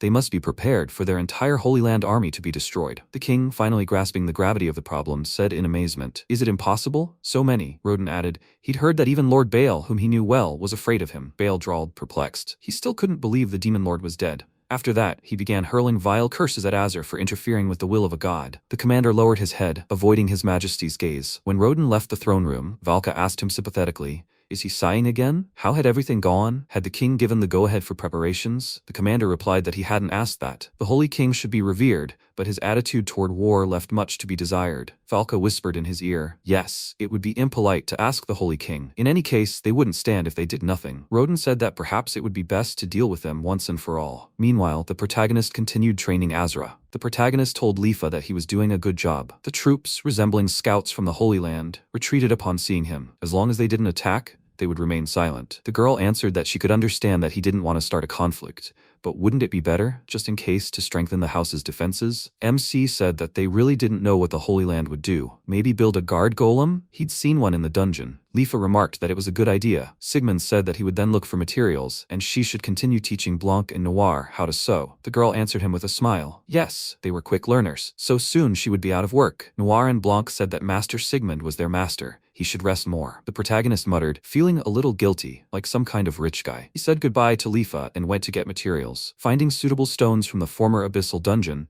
he declared that they would make excellent material for a stone golem. The protagonist activated his golem creation skill and quickly created several golems. Afterwards, he ordered them to remain here and guard the perimeter, as well as fight off any enemies that appeared. He added that they would level up as they grew. After some time, MC announced, after creating the stone golems, the next step on the plan is a soft rug for the bed. Magic and alchemy could be used to make iron, but it's too thin to shape into springs. Starting to create the mattress first, he muttered that the painstaking work suited him, but he needed to do it as quickly as possible. Leafa almost never uses her bed. His thoughts were drifting off in a completely different direction, and Sigmund told himself to calm down. At that moment, Leafa and Sebel suddenly entered his room. He flinched in surprise. The girl had turned to him and asked if they could talk to him. The protagonist, having mastered his emotions, asked about what exactly. He was listening attentively. After they voiced their request, the protagonist exclaimed in surprise. They wanted to become his blood relatives? That meant they would both become vampires. Were they absolutely certain of that? The butler calmly replied that it was, The old man added that this would make him immortal. They hadn't missed a single level up, but the lifespan restrictions hadn't been lifted. The protagonist remarked, but this was even better. Where he came from, people said life was precious because it would eventually end. Leafa responded emotionally, no, for them, the most terrible thing is the fact that they could leave him, dying forever. Sebel added, placing his hand on his chest, they don't want to be squires who abandon their master. MC wondered in confusion, is this another hallmark of demons? After thinking for a moment, he told them that if they wanted it, he couldn't refuse. Leafa and Sebel smiled happily and looked at each other. Sigmund thought that, to be honest, it was still hard for him to accept everything with his commoner mentality, but he was very happy for both of them. Baring his wrist, he said, he'd never made a blood relationship, so he doesn't know what it's really like. He can't guarantee comfort with vampire weaknesses like sun and silver, or that they'll develop a desire to drink blood. Are they sure of their decision?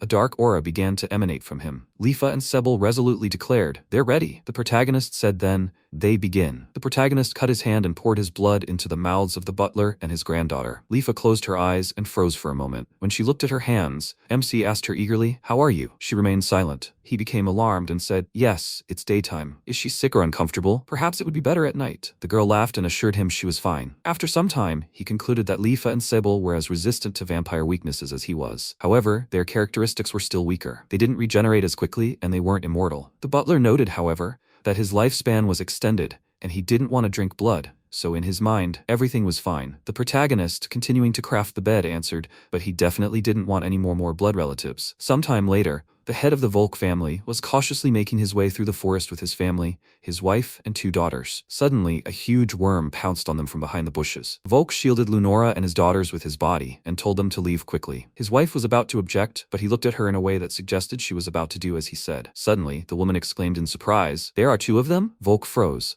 trying to figure out the best course of action. Leonora shielded her daughters with her body. At that moment, Leafa and Sebel appeared before them, dispatching the monsters in an instant. The woman, surprised, asked them who they were. Leafa countered by asking them what they were doing here. The forest was very dangerous. Their master wanted to protect them as they entered and invited them into his home. She looked at them closely and noted, are the man and woman demons? She continued, or maybe they could lead them out of the forest. What do they want? Vulk hesitated, but Leonora answered, they're accepting their offer. Her husband was about to protest, wondering why she was making such decisions. Leonora replied, they can't get through the forest on their own. Their daughters were at the limit of their strength. Vulk, looking at the girls, couldn't help but agree with his wife. After a while, they approached the house. The protagonist himself came out to greet them, congratulating them on their return home. Leafa and Sebel informed him they were back. The protagonist looked at the unexpected guests, told them his name, and added that he was the master of this place. Folk told him his name in return. Leonora told him hers and introduced him to their daughters, Malula and Lalana. The head of the family eyed the master of the house warily. Leonora asked him, they saved them, didn't they? They were so grateful. MC said they sensed their presence by accident, so they shouldn't worry. They were nomads, right? If they didn't mind, he'd ask them why they'd come here. They knew it was dangerous, didn't they? Vulk chuckled, and Leonora told him they'd been attacked. They were originally from the Western lands, but at the time, the West was at war with a demon kingdom. She and her husband had moved to the steppes in the east. Sigmund thought, well, understandably, after they became nomads, the overlord had changed and a truce had ensued. The woman continued,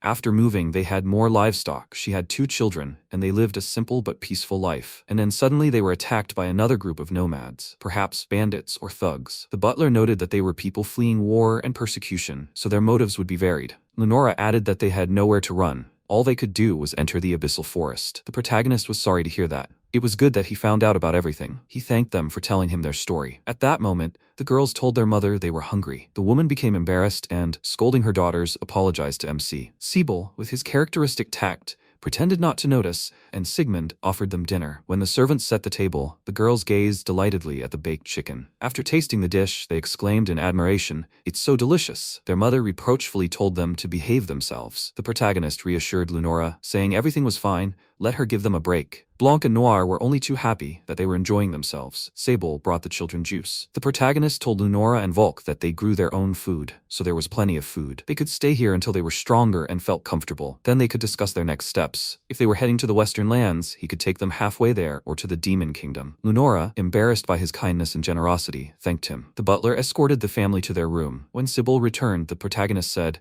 referring to the guests, "I wonder what they'll come for." The old man replied that he had doubts about them. Well, he'd go and make some sweets for them. Sigmund looked at him with a smile and thought, he has Leafa, so he knows how to please children. The couple seemed like good people to him. He hoped everything would be fine. Vulk, waiting for Leonora to put the children to sleep, told her they should leave this place immediately. The woman asked him why. He said it was abnormal to build such a house and live in an ominous forest. Leonora said they really were demons. Vulk exclaimed, then she understands how dangerous it is here. The woman added, but without their help, they would already be dead. The head of the family said he understood this, but they could be plotting something. Leonora responded indignantly, saying that it was certainly hard to accept that anyone would decide to live here. She adjusted their daughter's blankets and continued, but after all, they saved them from demons, gave them food, and a soft bed. Please, don't let him leave a negative impression. The man repeated, perplexed. A negative impression? Their concern could be a trap to catch them off guard. He can't trust them. Leonora told him that yes, she couldn't believe their altruism either, but she also didn't believe they would harm them. Why would they need them? What could they give them if they had nothing? Vulk said nothing in response, only thinking that he was worried about her. Finally, he said, she doesn't understand, they're demons, and looked at her sadly. Meanwhile, the protagonist, sipping wine, activated his passive hearing enhancement skill and told Sebel he didn't want to eavesdrop. The butler replied that it was okay in an emergency. The protagonist said they thought he'd saved them on purpose. They were elves, weren't they? They have very long ears. The old man replied, an elven race. They're especially wary of others. Judging by their appearance, they'd have a hard time in the demon city. Leafa mused, yes.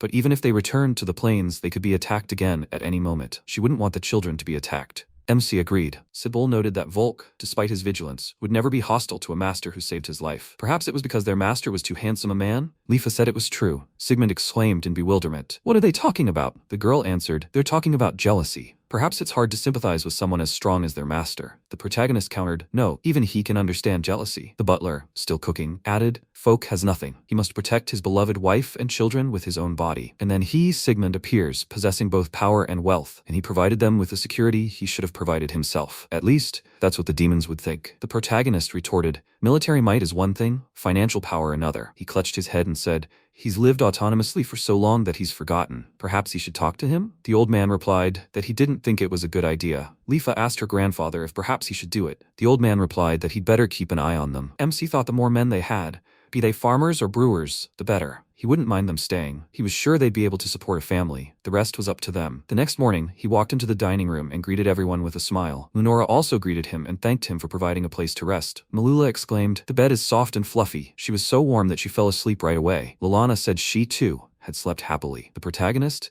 smiling at their childish innocence, replied, he's very happy. Their beds were well made. After a while, the protagonist noted they hadn't had a chance to discuss everything all day, but he understood. Now it was time to wait. He wished them bon appetit. Malula asked him what bon appetit meant. He explained it was like the greeting they said before a meal in his hometown. He suddenly wondered if he'd loved children in his past life. He couldn't remember it at all. After eating, the girls decided to go for a walk. Leonora told them not to go outside the gate. The golems were planting at the time. When the children ran up to the trees, they exclaimed in surprise, fruit. The golem pointed to them and said they were apples. He handed the girls an apple each, and they ate it with delight, praising how delicious it was. Sigmund laughingly told them, but only one at a time, not to overeat before dinner. The girls agreed, finished nibbling on the apples, and ran off to explore the grounds, delighted with everything they saw. The protagonist, sipping his tea, said to Leafa, it's amazing how curious children can be. He watched them from afar. The girl asked him if he was tired. The protagonist answered, not at all. Oddly enough, he felt cheerful. She noted with a smile, that's how it was. Leafa was just about to have tea with him when Leonora arrived. The girl asked if she could help her with something. The woman replied that she needed to talk to them. MC invited her to the table and prepared to listen. Leonora said she would speak frankly. Could he allow their family to live here? He was surprised but didn't show it, only asking her, what about her husband? The woman sheepishly replied that he was categorically against it. Sigmund remarked that they probably fought about this often. He wouldn't want his influence to destroy their family. Her daughters needed a father. He was sure Leonora understood perfectly well. After a moment's silence, he added that he was a vampire. The woman was taken aback by this news and said in surprise,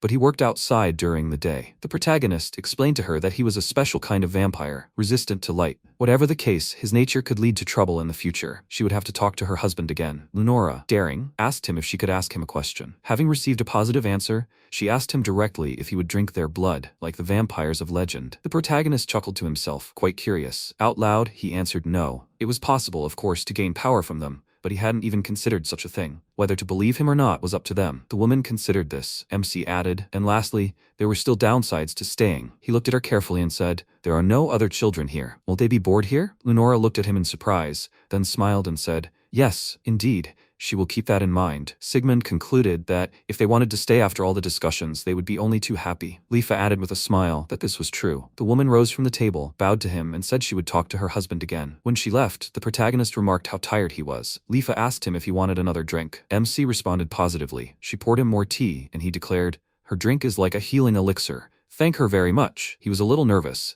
but he was confident his guests would be fine. Sometime later, the protagonist, the golems, and Leonora were working in the garden. Leafa informed them that their tea was ready. The protagonist turned to the woman and suggested she take a break. She shouted to her daughters that it was time for them to drink tea. When the children came running at her call, she gasped in surprise. They were so dirty. MC remarked that everything would be fine. Let them just stand there. He cast a light magical cleansing, and the girls, looking at themselves in surprise, joyfully exclaimed, "They're clean." Leonora said in amazement to Sigmund, "He's standing so calmly in the sun, she can't believe he's a vampire." He laughed in response and asked if she should stop calling him by his title. "He's not a nobleman from any country. He doesn't like that sort of thing." She smiled and told him, as he says. The girls asked Blanc and Noir what they were having for snack today. They smiled and told them, "Fruit pie." Their mother smiled and remarked that life here was so abundant. The forest and rivers seemed endless. The protagonist answered her, "Yes, they get their water from the forest." The woman exclaimed, "Truly amazing. Such fields and how clean the rooms were." She hadn't even seen such cleanliness in the city. The kitchen, the toilet, especially the bathtub, she didn't know you could do such a thing with free access to water. She often reminds her children that this is something special. After all, if they get used to it, it will be hard for them when they leave the mansion. The protagonist had noticed, and it was true. He thought that it seemed Leonora and the children had decided to stay. And what about Vulk? After a while, Leonora's husband told him he was leaving. Sigmund asked him, "Is he sure?" The man adjusted his gloves and told him that after spending several days here, he realized they meant them no harm. But they were elves, and it was difficult for them to live with other races. He believed it was their nature. He wanted to provide a place for his wife and children, as they couldn't stay here forever. The protagonist clarified this with him, but for now he wanted him to protect them. He knew it wouldn't be easy, but he would take care of it. Vulk countered that he trusted his wife and her judgment of others. After all, when he, Sigmund, learned he was leaving, he even provided him with all this equipment. He wore clothes and a cloak made from the hide of the tyrant Asura, Sebel's illusions, and Leafa's threads, plus Sigmund's magic. A bow made from the wood of the bottomless forest, and a slender sword made from mithril ore. Vulk bowed to him and thanked him heartily. MC was lost in thought for a moment, then replied, "Nothing, everything's fine." At that moment, Leonora approached them with the children and asked her husband if he was leaving already. Folk told her yes, he'd come back and get them. He hugged his daughters, and the woman sadly asked him to take care. The protagonist told him Azra would lead him out of the forest. The man asked him how to climb it. The girls sadly asked him if he was leaving. Folk told them yes, he was going far away to find work, and they should wait for him. He climbed Asra and set off. The daughters waved to their father and shouted for him to come back soon. Leonora also sadly watched her husband leave. After a while, Malula tried the dessert and exclaimed, "It's delicious." Lalana said she wanted it too. The protagonist, watching the girls with a smile, said, "Finally, they're done with the fields and can rest a bit." He asked Leonora what she wanted to do in her free time. The woman told him that, to be honest, she wanted to ask him to teach her children their letters. The protagonist was surprised. Letters? She'd noticed there were books in the house, so he could read, right? MC said, "Of course." He thought, ever since he came to this world,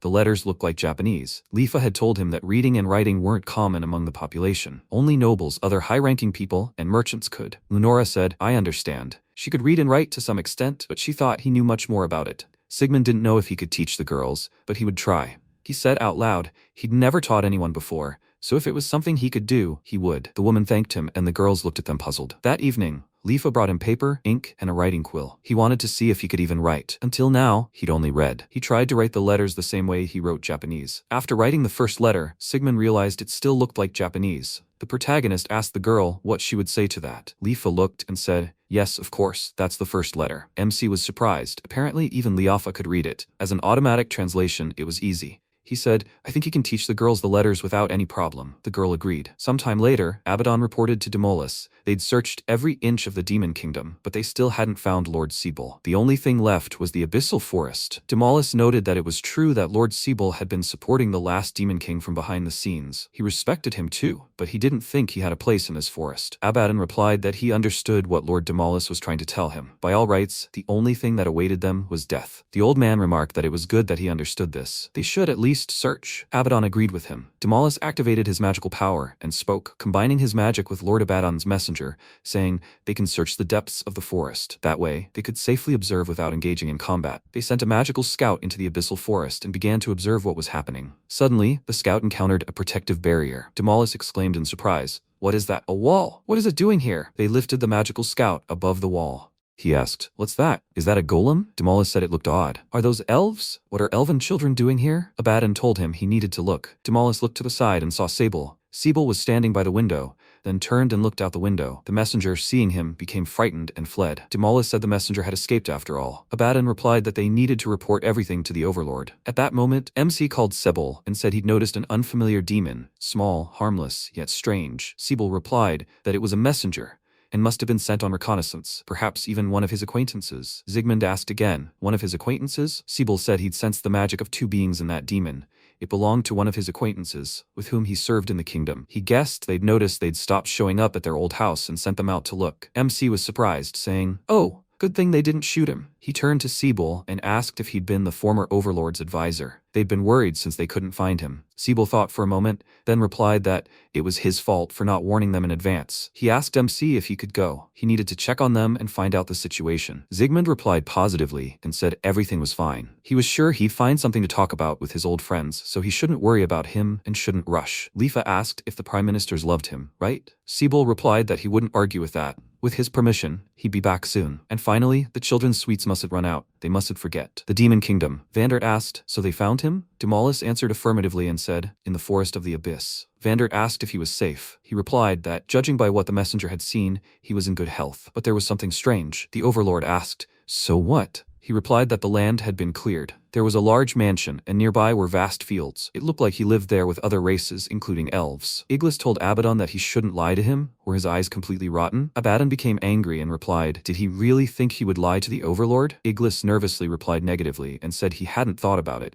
He was simply surprised. Vandert said he could understand his frustration. After all, it was the Abyss. Iglis said, in other words, there was safe land in the dangerous forest? If it belonged to Sebel, then was that land part of the Demon Kingdom? Demolis and Abaddon were surprised. Demolis realized something and said they were medicinal herbs. Iglis replied that he was right. Medicinal herbs grow in lands rich in magical power. The higher the concentration of magic, the more effective the medicinal herbs. If they could cultivate highly effective medicinal herbs in the abyssal forest, the Demon Kingdom would be able to produce potions superior to those of other countries. The Overlord asked if they could buy the land for a sizable reward. He was sure Sebel would gladly agree. Sebel came to them and said he was afraid it was impossible. He asked how long he had been here, or rather, it was impolite to show up without the Overlord's invitation. Iglis said they should wait. It had been a long time, and they were worried. Sebel told him they hadn't seen each other in a while. The Overlord approached him and said they were just talking about him. Sebel asked if it was about the land. Iglis responded positively and said that with a suitable reward in exchange for the land, he thought the matter was solvable. Sebel smiled and replied that he refused. Abaddon asked angrily,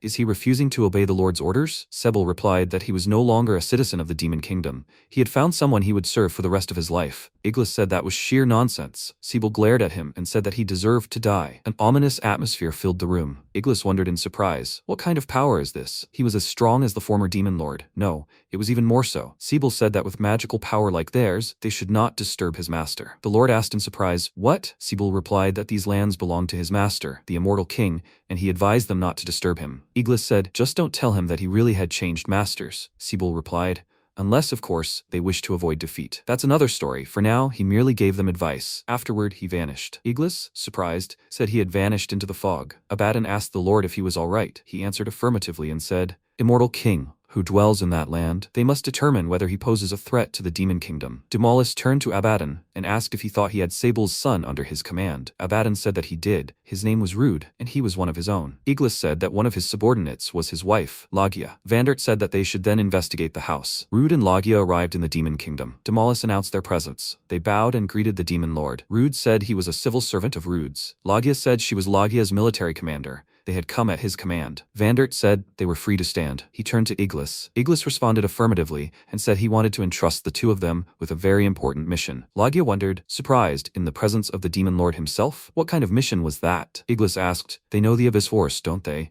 According to the latest reports, their relatives, Sebel and Leafa, had settled in the depths of the abyss. Rude, surprised, said they needed to wait. With all due respect, isn't this a mistake? His father was indeed hiding in the abyss, but he didn't finish, as Iglis interrupted him and said they had witnesses. Abaddon said it was true. He and Demolus had confirmed the information through a messenger. Lagia asked, but what would her father-in-law be doing there? Demolus replied that he understood they found it hard to believe, but it seemed Sebel had undergone an evolution. Rude, shocked, asked, a revolution? After reaching the highest level, he transforms into a superior race. He'd read about this in ancient texts. Iglis responded affirmatively. Abaddon turned to him, wondering if he'd understood. He said their mission was to go and check on them. Rude said they needed to wait. Was Leafa there too? The next moment, he abruptly approached Abaddon and asked if she was safe. Lagia told him he should calm down. Judging by their words, it seemed Leafa was with her father-in-law, correct? Abaddon replied that it was true. He quietly said he was too calm for Iglis's subordinate. Iglis looked at him questioningly. After that, they approached the table with the map. He said they were here. Rude shouted madly. In the center of the forest, his dear Leafa. Much further west. Vandert said they were most likely safe.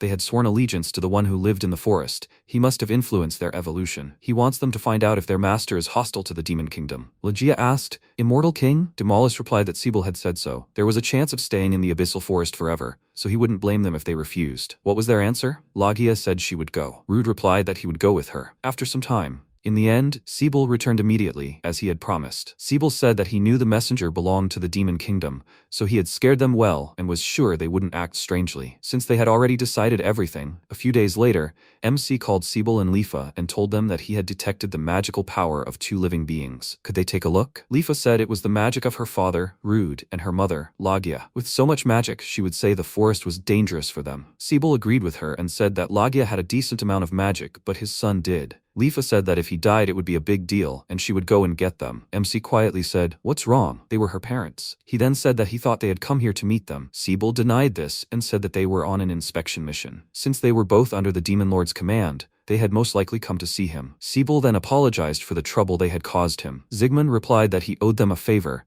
so he believed they could resolve the matter peacefully. If they returned home with a good impression, the demon kingdom would not become enemies. Sebel thanked him for his hospitality. MC remembered something and said that Lunora and the girls were currently playing in the garden. For their safety, he would suggest they move indoors, but he should be careful. Sigmund waved at her and said it was time for treats. They had prepared sweets. Malula and Lalana were delighted and, running up to MC, asked, where are the sweets? MC told them he would first cleanse them of dirt. They couldn't bring them into the house like that. After that, he used cleansing magic. Lunora asked the girls if they had promised to wash their hands before eating. Had they remembered? Malula happily replied that she had. Lalana said so too. After that, they climbed onto MC. Sigmund called Blanc and Noir and told them to take them to a safe room and treat them to some sweets. Blanc and Noir simultaneously responded positively. Leafa said they would join them a little later. Sebel said he would take care of the hospitality. MC thanked him and said he was counting on him. He thought that after all, he was the owner of the house. At this time, Rude and Lagia were walking through the forest. Lagia hid behind a tree. Rude asked her how much longer they had left. Lagia gestured for Rude to be quiet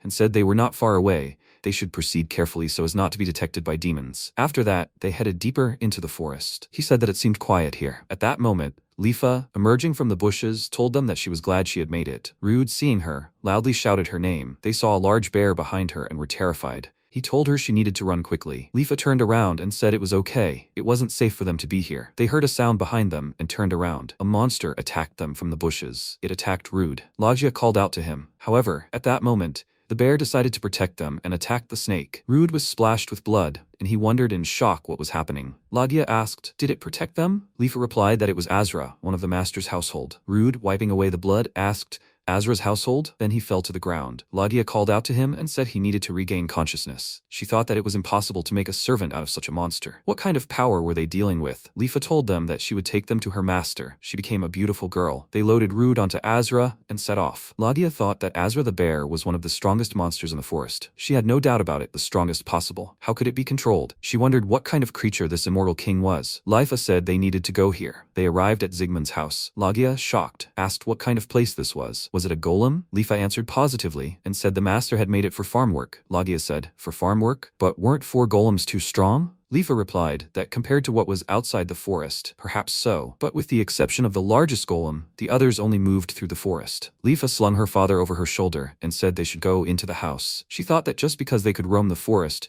didn't mean the farm golems were stronger than all the others in the demon kingdom. They entered the house, and Leafa announced that she had returned. Sebel greeted her. Leafa said they hadn't seen each other for a long time. He replied that they hadn't seen each other for a long time, and Rude was unconscious as always. Where had he gone wrong in raising him? Coming here with him had been reckless. Leafa told him he had moved house without telling her. She couldn't leave it like that. Sebel replied that he was sorry, but she had acted bravely. Leafa thought he wasn't the least bit sorry. Leafa called them over and said they needed to stop this, to say hello to the master. Sebel responded affirmatively and said by the way. After that, he grabbed Rude by the collar and Leafa slapped her father in the face. Leafa shouted at her that he was her father after all. Rude woke up and called for his wife and daughter. Sebel stood in front of him and with a menacing expression told him he was awake. Rude, frightened, called for him. Sebel asked how long he was going to lie there and suffer. He needed to get up. Leafa said they should come this way. Her master is merciful. Rude asked, Master? Leafa covered his mouth and thanked them for the invitation. Rude thought he hadn't expected Leafa and his father to be so loyal. It was true that demons had a habit of following the strongest, especially his father, who hadn't been entirely loyal even to the previous lord. After that, they entered the room. Leafa said with surprise that the sofa was very comfortable. Leafa said that the master had made it. Leafa asked her, did he? What was she talking about? Leafa replied that the house, the furniture, all of it had been made by the master, the golem, the fields. Leafa thought she couldn't even imagine what he was like. After that, the door opened and MC walked into the room. He greeted them. MC thought he should have asked Sebel how they greeted each other in the demon kingdom. After that, he sat down on the sofa and told them they could sit down. Rude thought he was going crazy, but that was it. He looked at Sigund and thought he was a monster. Leafa looked at Rude and quietly asked him, how could they tell them such a thing? Leafa thanked him for accepting them so quickly. Her name is Leafa. She is Leafa's mother. Rude said that he was her father. He didn't have time to finish because Sebel hit him. Rude told him that it hurt. Sebel apologized to MC. Leafa said that her father was rude to him. After that, she also hit Rude on the head. Rude indignantly asked her, was she the same? Leafa replied that he should forgive her husband's disrespect. Rude was surprised by her words. Sigmund said with a smile that he didn't mind, but they shouldn't hit him. MC thought that he felt very sorry for him. Sigmund said, however, that he wasn't the strongest creature in the world. She could relax. Sebel replied negatively, saying that with all due respect, demons bow to those in power. Leafa agreed, saying that her father's rudeness was unforgivable. Rude said that his father and the others were old-fashioned in their thinking. Wasn't that why the last overlord had been so cruel? MC thought that they certainly weren't bothered by his behavior. Maybe they really were as good as he thought. Sebel said, so, Leafa and Rude came to see Sigmund, right? They risked their lives to get here. MC told Sebel he shouldn't be so intimidating. Sebel said he knew the demon kingdom would act after the messenger's arrival, but he didn't expect them to send his family on such a dangerous mission. Demolus or Abaddon must have orchestrated the whole thing. They seemed genuinely concerned about his situation. Sigmund asked thoughtfully, so they want to get to know his past? Rude hesitantly replied that it was his father's fault. He heard him call him an immortal king as he left, and then he disappeared into his mist. MC wondered, so he publicly announced that he was a direct servant of the vampire. The former demon lord's butler stood with a member of the vampire family, more powerful than themselves. Rude then told Leafa that's why he was so worried about her. Sigmund thought, besides, if they found out he was strolling peacefully in the sun, he wasn't sure the powers that be would ignore him. After that, he said, well, he was sorry they had to come all this way, since he was simply relaxing in the forest and living in solitude. He had no intention of antagonizing the demon kingdom,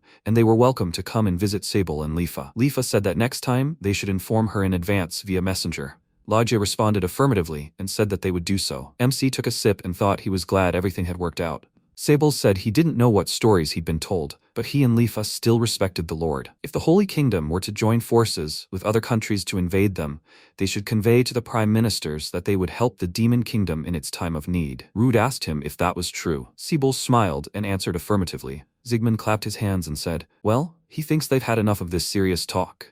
He can see they're tired from the journey here. He turned to Sebel and Leafa and asked if they would prepare food and a bath for the guests. Sebel bowed and answered affirmatively. He then told them to follow him. Rude and Leafa simultaneously answered affirmatively. After they left, Leafa asked MC if he was tired. Sigmund told her she could spend time today. She thanked him. Then MC said, here, he wishes her to enjoy the evening. He handed her the bottle. Rude said it was amazing. Incredible. What the hell was that? Hot water from the tap. Leafa said the bath was simply incomparable. Rude asked how they would use magical powers if they were constantly heating it over the fire. Leafa sat on the bed and said that the bed too was so fluffy. Rude said that he didn't know how everything here was so unusual. Leafa said that they make their own alcohol too. At that moment, Rude, who had taken a sip, choked on her words. Leafa told him that he increasingly didn't understand who they were dealing with. Leafa told them that the master is the master. After a wild evening, they returned to the demon kingdom. Sigmund said he was glad they had done well. Leafa told him that her parents really liked everything. MC said the main thing was that Lunora and the girls were unharmed. Lalana said that she didn't like it. Sigmund asked her what. She said she was Lalana. He should call her Lalana. Malula said he should call her Malula. MC agreed with them. After that, Leafa told Sigmund that she wanted to ask him something. Couldn't he prepare something to protect Malula and Lalana? It was very dangerous when guests like yesterday arrived, or when enemies sneaked up and attacked from behind. Lunora said she wished she had the strength to fight. MC said, well, they really couldn't put them in danger. Leafa asked him why he didn't prepare a servant. Sigmund asked, a servant? An image of a messenger appeared in his mind.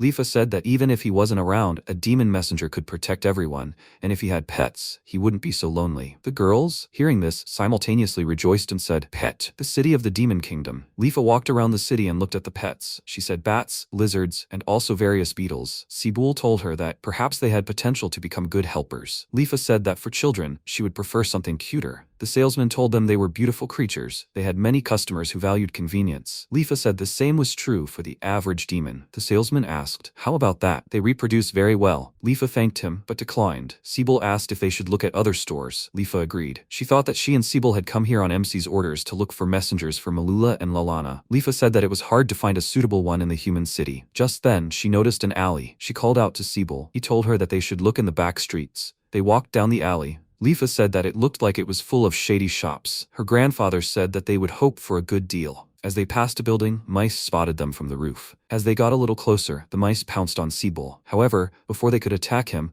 a white cat appeared and grabbed them. Then, looking at them, the cat turned around and walked on. Leafa called out to Sebel. He told her that this might be just what they needed. They should go get it. After following it, they saw it enter a shop. He asked, did it enter a shop? After following this, they saw the girl say that it brought food again. After that, the girl turned to them and said, are these visitors? Then she apologized to them for the noise. Leafa said that it was okay. Did something happen to her? The girl asked, did they hear everything? After that, Leafa saw two cats who were sleeping. She said that they were very cute.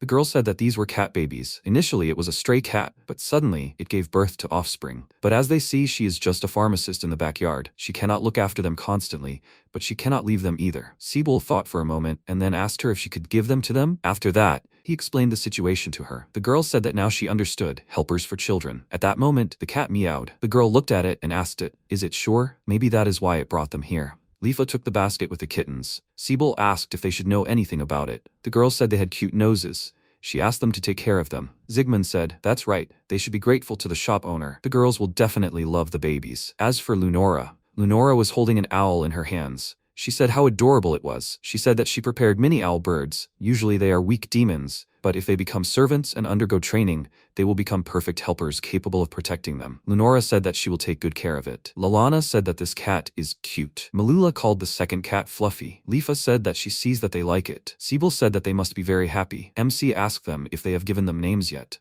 Lalana answered, well, since it is black, then let it be Blackie. Malula said her cat's name is Snowy. Lunora said she'd call it Belden. Sigmund said those were good names. He apologized to them for starting with that, but Leafa asked if they needed to level up. MC answered positively and said he'd go with them. Leafa asked him if he wanted to do everything on his own. Sigmund said he'd heal them in a jiffy if anything happened. Blackie and Snowy are ordinary cats. It's better for them to be on the safe side in case of an unforeseen event. Leafa said she and Blanc would go with him. MC thanked them for their help. Sigmund thought they'd first make a magical pact between master and servant. This would reflect their traits and make evolution easier. He asked them if they were ready. Leafa answered positively. MC thought he, Leafa, and Blanc would use their skills to attract predators, and then they'd immobilize them in a second. After that, they began attacking the monsters in the forest. Leafa said they were now linked. She told them they should attack it. Snowy approached the monster and hit it with its paw. After that, everyone else started attacking the monster as well. Leafa said she thought that was enough. After that, she cut the monster in half. Her actions shocked the pets. Leafa asked them what was going on. Sigmund said that perhaps their levels had risen very quickly,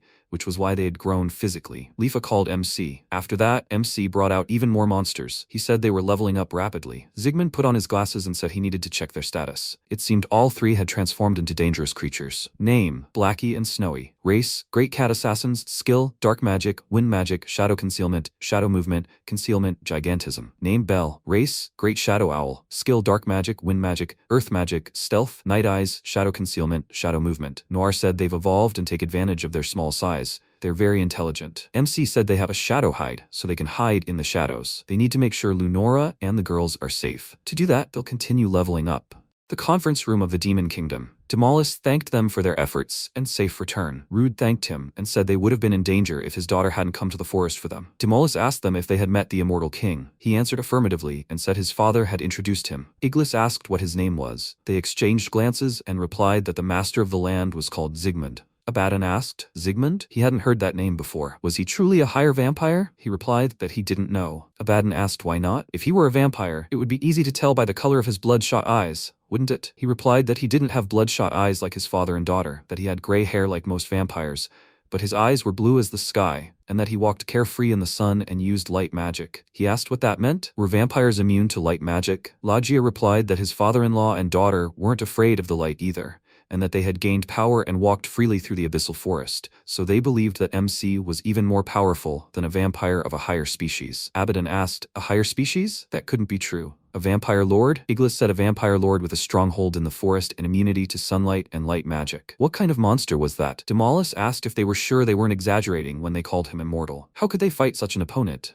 Iglis told him that wouldn't happen. The demon kingdom would be destroyed if it clashed with him. Abaddon agreed. They should seek coexistence, not enmity. Immortals have no intention of feuding, do they? Rude responded positively and said that both father and daughter had declared their willingness to lend a helping hand during the crisis in the demon kingdom. Abaddon then said that this meant they should treat them kindly. He said that was very good. He would compile a report to the demon lord accordingly. Abaddon then turned to Demolis and asked what measures he would take against the Holy Kingdom's spies. Demolis replied that he needn't worry about that. His subordinates were monitoring the spies with their messengers. A tavern on the outskirts of the demon kingdom. The boys were talking. Did they hear? The man said that the previous demon lord's steward and his granddaughter had disappeared. The boy asked how that was possible. He said that they were at war just recently. Unusual, isn't it? The old man was the last overlord's steward. He said he had abandoned the previous overlord in everything. He replied that this was amazing. He had heard this story too. Hadn't they said he had retired? He said there were rumors that he lived on the outer side of the abyss. He asked, Abyss? What was he talking about? The man replied that the northern outskirts were relatively safe. The other told them that they knew nothing.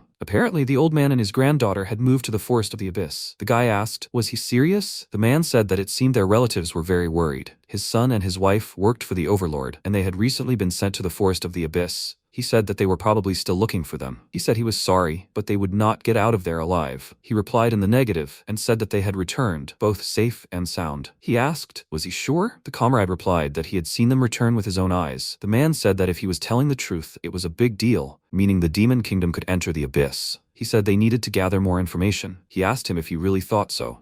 The guy said they couldn't go to the abyss forest to find out everything. Could they? The man replied in the negative and said they would have to look for information in the demon kingdom. He said he had heard that the great tyrant Azra had appeared in the southern meadow. He said that in any case, His Majesty the Holy King was in a bad mood, since the territory wasn't his after all. If they brought back such information, they would indeed be sent to the abyss. They would first conduct a thorough investigation, and then report back. Sigmund's house. MC was stirring something in a bowl. Leafa asked him what he was making. Sigmund replied that it was ice cream, since it was getting hot right now. MC said that his blood relatives, Sebel and Leafa, were tolerant of both heat and cold, but Lunora and the children felt the heat even in clothes with attribute magic.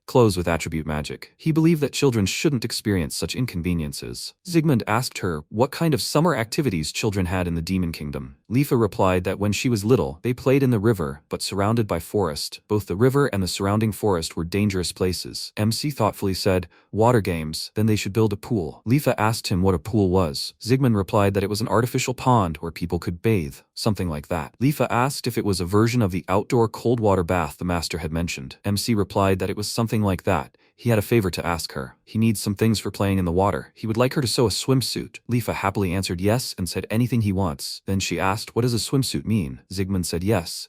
He will tell you more now. An alchemical refrigerator. MC explained to her in detail what she asked. Leafa said that it means it is made of elastic, repulsive fabric. Ice cream. And now this. He is really amazing. Sigmund said that he would not say that.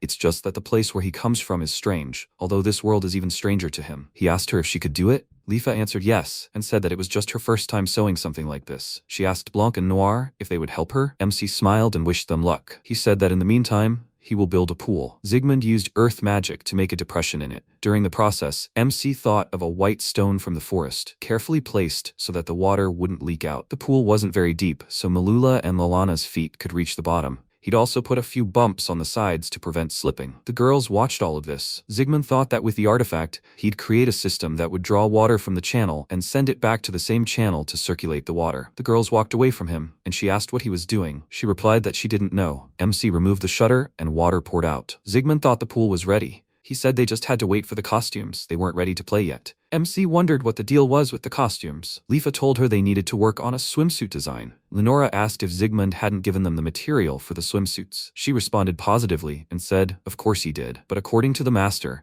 a swimsuit should be tailored to the wearer's body shape and taste. So if they were going to sew suits, why not make them beautiful? She also wanted to make something beautiful for Malula and Lalana. Lenora responded positively and said that she understood. After talking, they started sewing. After a long time, Leafa said that everything was ready. Lenora, you too. She said that it was wonderful work and the pool was ready. She needed to tell MC that tomorrow they would wear swimsuits and play in the water. Leafa responded positively and thought that she was already starting to get nervous. Sigmund said, blue sky, white clouds, dazzling sunshine. It's the perfect day for swimming in the pool. The girls ran into the pool. She said that she felt cold and good at the same time. They splashed in the water and laughed joyfully. Noir told MC that she brought him a drink. Sigmund thanked her and took the glass. He thought, this is what a quiet life means. The girls called their mother. They grabbed her hand and said that they should play. Lenora agreed to their request. MC wondered if that bathing suit she was talking about was supposed to be like this. Maybe elves looked better in light clothing? It seemed he finally understood Pollux's concerns. It was probably best for him not to look at someone's wife, right? So he would do so. Then Leafa appeared in front of him and called him. She apologized to him for keeping him waiting. It took her a while to put on her bathing suit. Sigmund looked at her and said that she didn't have to worry about it. Leafa lay down next to him. MC asked her, is this the design? Leafa replied that she and Lenora came up with it together. Sigmund thought for a moment and then told her that it was very beautiful and suited her. Leafa blushed and thanked him. She ran up to her and said they should play. Leafa agreed and then told MC they should go together. She extended her hand to him and Sigmund reciprocated. Then they all played ball in the pool and had fun along the way. Leafa said she hadn't had this much fun playing in the water since she was a kid. The pool was so much fun. MC responded positively and said he hadn't had this much fun either. Sigmund thought that relaxing by the pool in the summer was the definition of a relaxed life. The next day, MC was working in the garden again. Sigmund picked something from a tree and tried it. He said it tasted like cucumber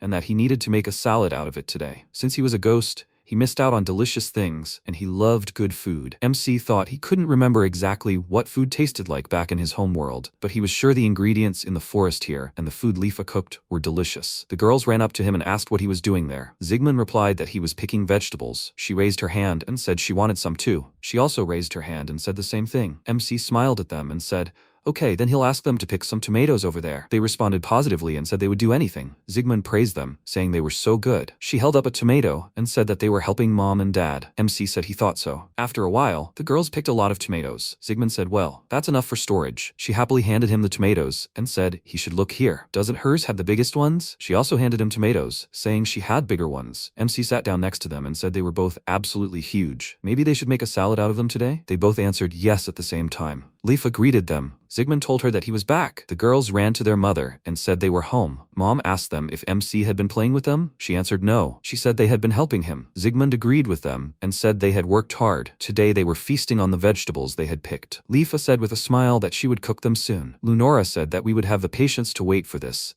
They should wait in the dining room for the meal to start. They agreed with her. Then, they all sat down at the table and wished each other bon appétit. Everyone sat and enjoyed the food they had prepared. Leafa said they had picked a lot of tomatoes. Blanc and Noir would make sauce. MC said that would be great. Sebel asked him if he was working on something. Sigmund replied that he was actually thinking of expanding the outer part of the wall. He was trying to figure out how to make it happen. Right now, as soon as they leave the wall, they find themselves right in the forest, right? He thought that was why they were cramped. Sebel replied that he understood everything, so he was going to expand the territory. Speaking of which, maybe he should start with the vineyard area? MC thought about it and thought, so that's what it is, right? And make more wine, that's what he wants, right? Not even refrigerators. Sigmund agreed with him and said that there will be more wine. He thanked him. MC said that he had a lot of work to do again tomorrow. The pastures south of the Abyss, the Holy Kingdom camp. Something alarming is happening. The aide said he had a message. The bears roaming the steppe disappeared a few days ago. Scouts have discovered they've changed territory. The commander of the Holy Land Army's invasion force. The commander said that if that's the case, now is the time. He needs to continue surveillance. They'll invade before more demons settle there. The aide replied that he was listening. The commander said he'd report back to his homeland and inform His Majesty the Holy King. He said dreamily that if their troops occupy the plain, he wondered what reward His Holiness would assign him. Then he noticed a slave carrying a towel apple in a basket. He called her over and asked what she was doing there. He pushed her, causing her to fall. The slave, with tears in her eyes, answered him that she was changing her towel. The aide ran up to them and asked what had happened. The commander asked him if he was responsible for her. She was an eyesore. He should keep his slaves away from his tent. It was disgusting. The assistant bowed and apologized. The slave followed suit. He replied that it wasn't her fault. He would take care of the commander's tent, and she would take care of the others. The captain's dislike of other species was also troubling.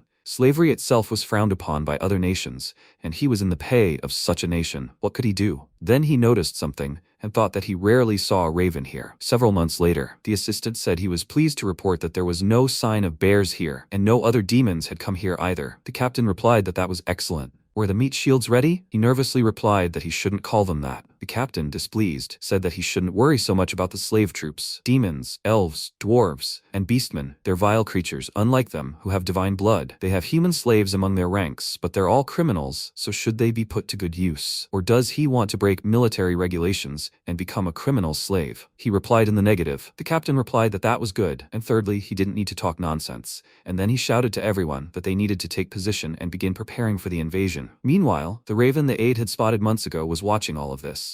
Afterward, it landed on Sigmund's hand. MC told him it was good work. How did it go? Name: Yata. Race: Bloodstorm Raven. Yata replied that the boys from the Holy Land were making a noise. The master's trap had worked. They were alarmed by Azra's change in patrol routes and were planning to launch an invasion. Sigmund said it was so easy to fall for that. Yata said he was a poor judge of character. No one expected a beast-like demon to have a long-term strategy. Yata, the messenger demon, hired him to spy on the Holy Land based on the Demon Kingdom's intelligence. Yata thanked her for bringing him water. Previously, Yata had imitated human voices and misled them to attack their victims while they were under guard, and as often happens, this affected his character, transforming him into a talking crow. Yata asked, "So what's the plan? Does he intend to exterminate them?" MC replied, "Probably not." Noir told him that the master had no intention of going against humans. Yata asked her, "What?" The master was the ruler of the abyss, whose power was such that, according to Leafa, he could rule all the surrounding countries. Sigmund reflected that he had recently realized that this was no exaggeration. Noir answered, "But the master's wish is to live peacefully. If people knew of their existence, they would be drawn into unpleasant disputes." Yata looked at MC and asked him, "But didn't he say he wanted to free the slaves?" Sigmund answered positively and said that when they assigned him to watch over the Holy Land, it was originally Sebel and Leafa's idea. He also didn't intend to give up the plains to the Holy Land.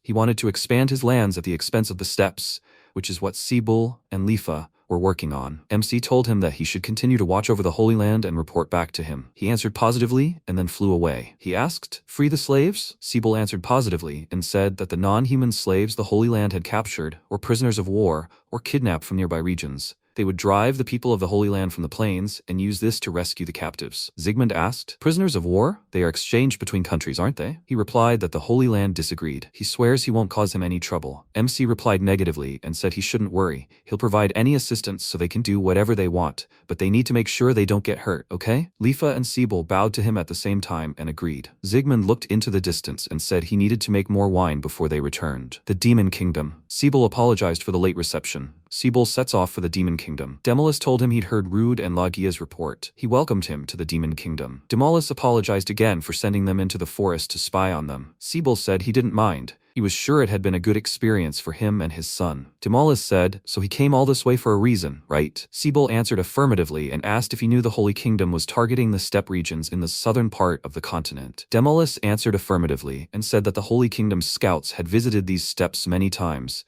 but did they have proof that they were targeting them? Sebel answered affirmatively and said that his master's envoy had confirmed everything. Apparently they were impatient. One side after another was making peace with the Demon Kingdom, and their own country was isolated, so they were ignoring the danger of the demons living in the forest. Judging by how they had behaved so far, it seemed that if the Holy Kingdom invaded the steppes, they would use their slaves as meat shields. This would be a good opportunity to free them. Demolus said that by saying this, he meant that MC would help him. Sebel replied negatively, saying it was just his own opinion, as his son had probably told him. For him, the Demon Kingdom was still his homeland, and he couldn't leave his people captive, so he and his granddaughter, Leafa, would help him. Was that true? Demolus replied positively, saying that this was what they should do. He and Leafa would hide and keep an eye on the Holy Land. As soon as they made a move, they would inform his army, and as soon as there was a signal, they would cause a commotion. Demolus continued, saying that they would seize the opportunity. He replied positively, saying that was the issue. They would prepare scouts and medics. Could he send Lord Iglis's elite troops there, just in case?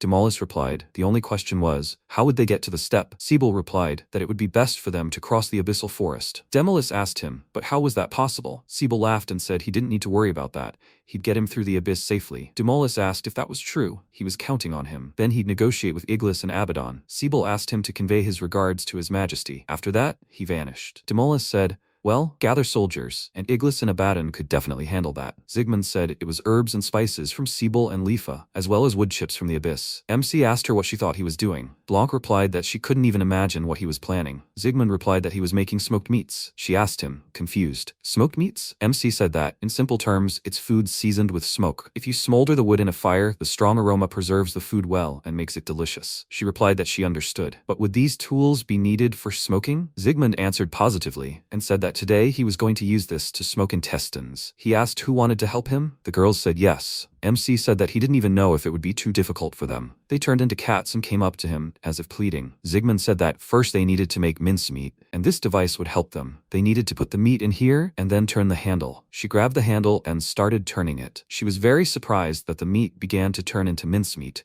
She ran up and said that she wanted it too. After that, she also grabbed the handle and started turning it. MC looked at them and said that they were great. They should work in turns. After they twisted it, Sigmund said that now they needed to mix the mincemeat with salt and herbs. MC showed them how to do it, and they copied him. Sigmund said that once the minced meat was thoroughly mixed, they needed to stuff it into the intestines. The girls imitated his every move. After that, she declared it was ready. MC said they were both very good at this. Now all they had to do was boil it for a bit, then spread it on and wait. While Sigmund waited, he sat and read a book, then noticed something. He saw Lunora approach the girls, who had fallen asleep. Sebel called MC and said he had returned. Sigmund greeted him. MC asked him if it seemed the negotiations with the Demon Kingdom had been successful. Sebel responded positively and said that everything was as planned. Leafa was checking the route from the Demon Kingdom to the steppes, everything according to their agreements. She would return by nightfall. Sigmund replied that he understood.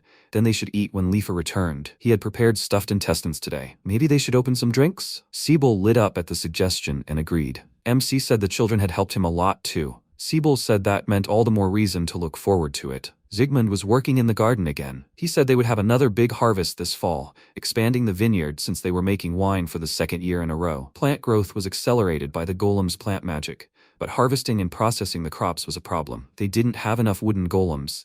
He couldn't make wine bottles on his own, and they couldn't invite glass artisans to the abyss forest. Well, he'd have to think about that later. He still had plenty of time. Leafa asked him, a barbecue? MC replied positively and said the harvest was over, and he needed to have a barbecue to celebrate. How did she like that idea? Leafa said she thought it was a great idea, and she'd prepare the meat and vegetables. Sigmund said he'd start the fire then. Leafa said they needed to slice the forest demon meat and season it, and they needed to cut the freshly picked vegetables into pieces. That should be enough for the meat. By the way, they also need to fry the mushrooms. Noir asked Leafa if she liked mushrooms, right? Leafa answered yes, and said that they are a favorite food of demons. All plants and animals taste better when they have a lot of magical power. Mushrooms are especially popular among demons because they grow in places with a lot of magical power and accumulate it well. And the mushrooms from this forest are simply incredible. Leafa told MC that the ingredients were ready. He thanked them all and said that they should call the others. Everyone looked at it with delight. The girls excitedly shouted that it was meat. Sigmund lit a fire and began frying the meat. She asked him if the meat was ready yet.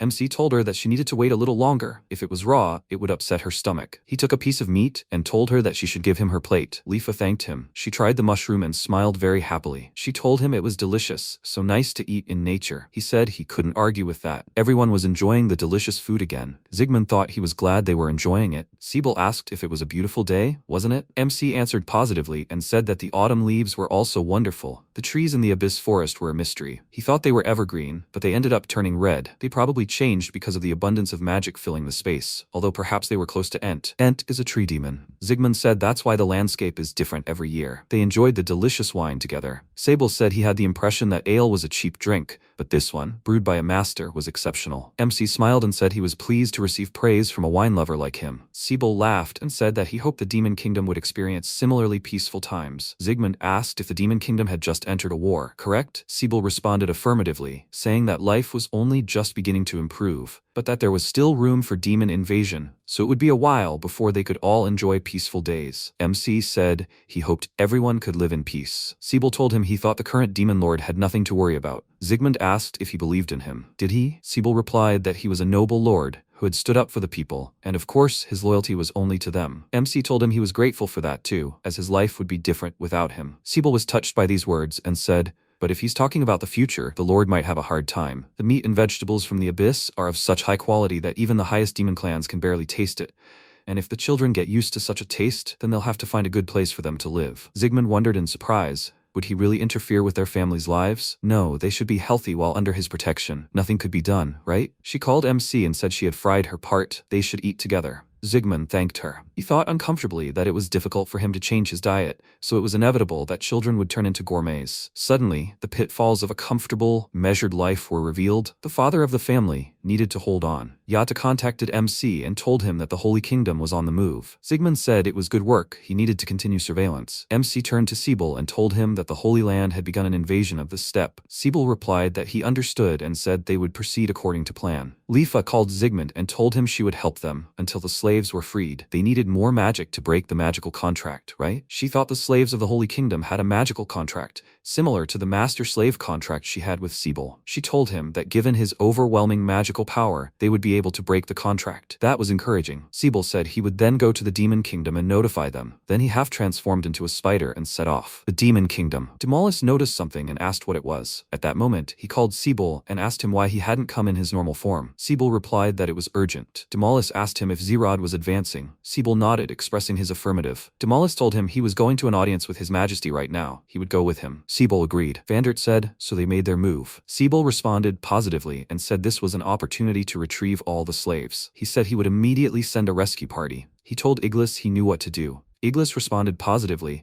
and said they would send their best warriors to help. Abaddon asked if they had resolved the issue with the magical contract. Sebel replied that his master would take action. Abaddon happily exclaimed, "Wow." Personally, it made him feel even better. Sebel said they should understand. His master would only help break the contract and would not take to the battlefield. Vandert said they didn't need that. If the Immortal King's powerful presence became known beyond the forest, he couldn't even imagine the recklessness the Holy Kingdom of Zerod would resort to. They needed to discuss the details of the operation with Iglis and the others, and then they would set out immediately. He said the Overlord was approaching matters with care. He had become more mature since becoming king. Iglis looked at him and asked why he didn't tell him in person. He was sure the Lord would be pleased to hear it from him. Sebel wasn't the Demon King's subordinate now, but rather his friend. Sebel told him the same could be said for him. At that moment, Iglis's assistant bowed to him and said they would soon arrive at the forest. He replied that he understood and asked, but are they really going to cross it? Sebel said they only needed to pass along the edge of the forest. They would guide them. They didn't need to worry about that. Iglis asked again.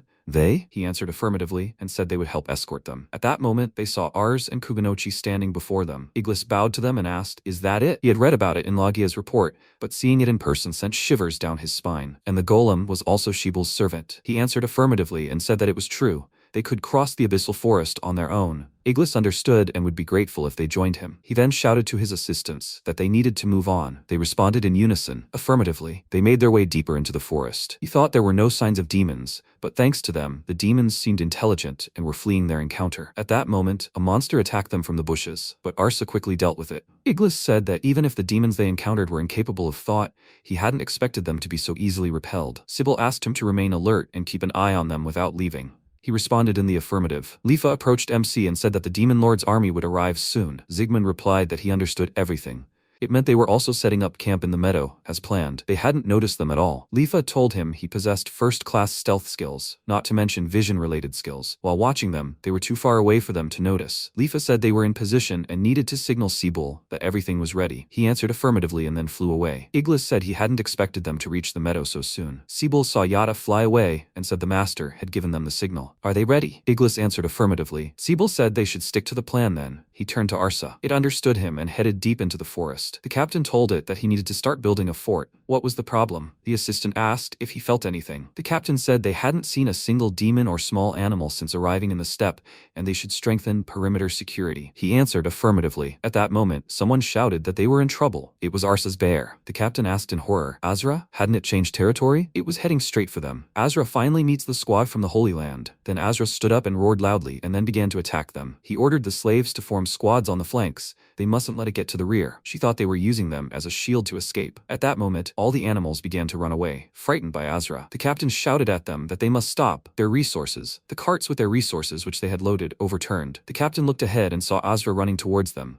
Then fearfully he said, "Every man for himself." After these words he began to run away. The moment Azra stood in front of the slaves, Leafa called out to it and thanked it for its efforts. That would be enough. The slaves asked in surprise, "Is it a demon?" At that moment, MC, standing behind them, flew high into the air. For some reason, all the slaves fell to the floor. Leafa called out to him. After that, Sigund extended his hand mid-flight and freed all the slaves from their shackles. A voice announced that they had successfully terminated the slave contract. Leafa agreed and said that was it. They would take them as soon as they met with Sebel and the Demon Lord's army. But for now, they could gather. MC smiled and thought that they had truly been treated roughly. He thought that his main goal was here. Gathering and processing stones takes time and effort, and he was glad there were so many of them. Sigmund took all their resources. Leafa turned to the side and saw her grandfather arrive. Iglis ordered him to gather the human slaves over there, have the demons check them for criminal records and detain them. They should transfer the demons and other races to the carriages, and use the potion on the wounded, regardless of race. Sebel said they would now set up camp on the outer edge of the forest, and head back to the demon kingdom tomorrow. Iglis responded affirmatively. MC thought the others seemed safe. The sacred land of Zerod. Bakal asked him fearfully, "Have they lost all the slaves?" The captain replied that with Azra's arrival, they had no choice but to abandon their supplies and flee. Roden said their supplies were low, and the cost of an expedition to the steppes was monstrous. They wouldn't be able to send troops there for some time. Bakal, disappointed, said that the entire plan was to cultivate the steppes and turn them into farmland. Rodin thoughtfully remarked that their country depended on food imports from other countries. If the operation succeeded, they could reduce their expenses. Bakal, clutching his head, said that they were planning to attack other countries' agriculture after they had cultivated the land. He's an incompetent idiot. He'll be stripped of his status. The captain looked at him with fear and begged for forgiveness. Rodin left the room, thinking that, given their relations with neighboring countries, perhaps this was for the best. Sigmund stood there, very pleased, as he had acquired a lot of materials. He thought about how, when he prevented the Holy Land's invasion and freed the slaves, he had received a large quantity of various materials that the Holy Kingdom had brought with them. He wondered what he should build. He enjoyed the process of building, but he also enjoyed developing a plan. Sitting at the table, he enthusiastically said, yes, he needs to renovate the workshop to create more things. At that moment, a cat approached MC, after which it tried to get its attention. But realizing that nothing was working, it left. It approached her. She picked it up and asked how it went. Sigmund still couldn't play with them. Lenora told them not to disturb him. MC was busy making something again. The girls approached him and asked what he was doing today. Sigmund told them he was renovating the workshop. She extended her hands to him and said he should play with them. Lenora told Lalana that she shouldn't disturb him. They were upset and agreed with her. Lenora looked at them worriedly. MC thought for a moment and told them they should wait another day, okay? He'd make them something to play with. Lenora asked him if he was sure about that.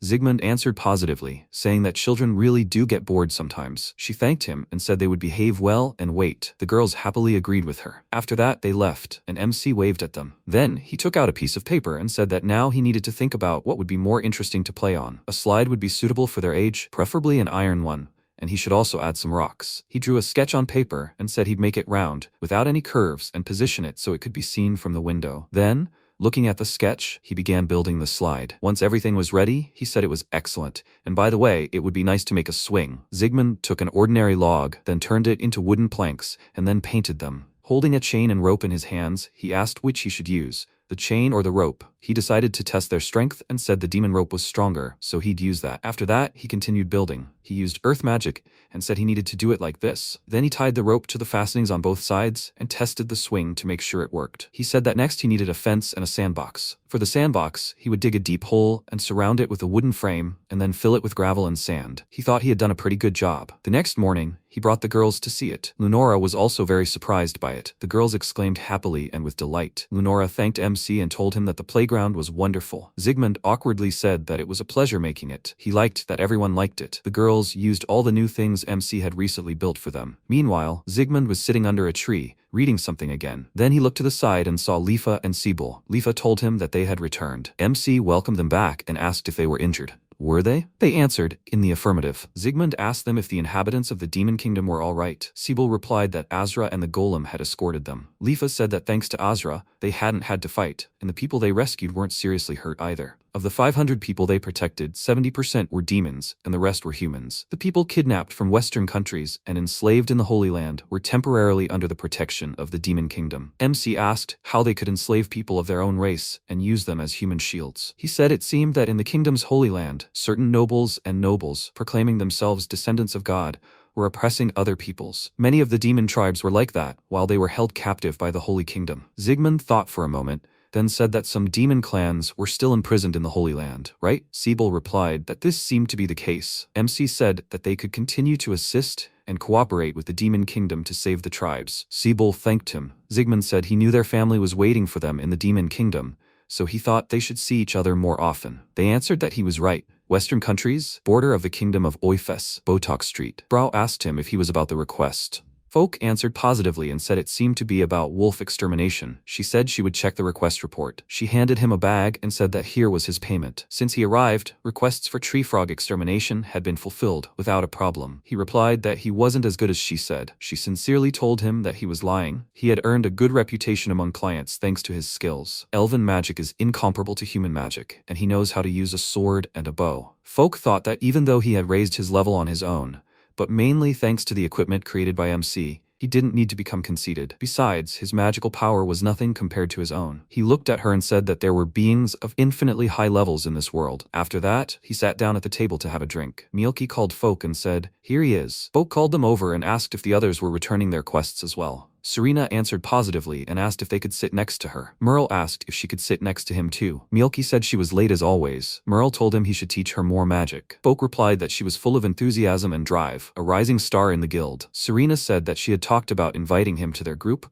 Would he be interested? He answered positively and said that he would like to join the group soon and take on larger orders, but their group was only for girls, wasn't it? Mielke replied that everyone else simply looked down on them. They worked near an abyss teeming with demons, so there were plenty of people willing to help. When many people gathered, the problems became even greater. They looked down on them because they were girls or approached them to cause trouble. Serena said Folk was completely different. He replied that they were simply like daughters to him. Mielke said, "I see that elven view of longevity." Merle said that, besides, they needed another person in the vanguard for the fight. She added that even alone there, things were already very difficult. Folk told Mielke that she was a light fighter and used her speed to its fullest. She said that's why she wasn't very good at defense. He thought for a moment and realized that the girls were good fighters, but the expedition could be dangerous without another person in the vanguard. They weren't quite like him without the protection of their daughters, so they were capable of handling things on their own. But could he really call himself the father of his daughters if he didn't help him? He then answered them affirmatively and said they could count on him. Serena happily asked, "Is that true?" Merle said they would now advance to a higher rank. They raised their mugs, and she declared that their first step to fame was as adventurers renowned throughout the kingdom. They needed to celebrate the entrance of Folk, Abyssal Forest. Sigmund sighed warily. The butler asked him what was wrong with him. MC told him he'd joined a girl group. Sebel told him that strong men were popular with the ladies, especially those from the master equipment group. Sigmund responded affirmatively and said he thought just like a demon. The butler replied that he was joking, of course, but as an adventurer, he had made the right choice in joining the group. MC agreed and said he just didn't know why he had joined them. Sebel asked him if he was jealous. Sigmund replied negatively, then said just a little. Leafa's expression sank. Sebel told him not to worry about it. It was normal for a powerful man like him to have many wives. It was even practiced in the Demon Kingdom. He then looked at Leafa. MC laughed and asked, "But who would marry him in the middle of the forest? They shouldn't talk about it." He thought they shouldn't tell his wife and daughters about him just yet. He agreed and said they'd better pay close attention to what was going on. Sigmund was reading a letter. The butler approached him and asked, "Is this from Folk?" MC responded positively and said he wanted him to craft equipment for the girls in his group. Was he being overconfident or relying too much on him? He replied that he thought it was both. Sigmund said his wife was right there, and he was asking for such a favor, but he was sure he had no ulterior motives, so he was at ease. Sebel said the stat discrepancy between him, who was wearing the master's equipment, and the rest of the team had widened, perhaps causing a cooperation issue. MC agreed and said that for his own safety, he shouldn't give up his equipment. He then began to flex his arms and asked, "For 3, right?" Sebel replied, "A priest's robe, a mage's robe, a suit of light armor, and boots, and a weapon, if possible." He handed him a list. Sigmund said the wizard's staff should have a magic carrier, but they wouldn't make armor and boots without measurements. Sebel asked him why they couldn't borrow clothes that would adjust themselves like the one he'd received. MC said that seemed like the only way to go. He'd have to ask Leafa to help them make the fabric. He wondered if she'd agree. He replied that he didn't know. At that moment, Folk had set up camp and was busy with his weapons. Yada flew up to him and called out to him. He said he was Sigmund's messenger, bringing a set of equipment for his comrades. Folk thanked him and asked, "Where are they?" Yada then tossed a bracelet into his hands and said it was the master's personal magical bag. Folk said it was a very valuable item. Yada said he should be careful not to lose it. Merle peeked out of the tent and asked him what was going on. What a cute little messenger. Folk apologized for waking them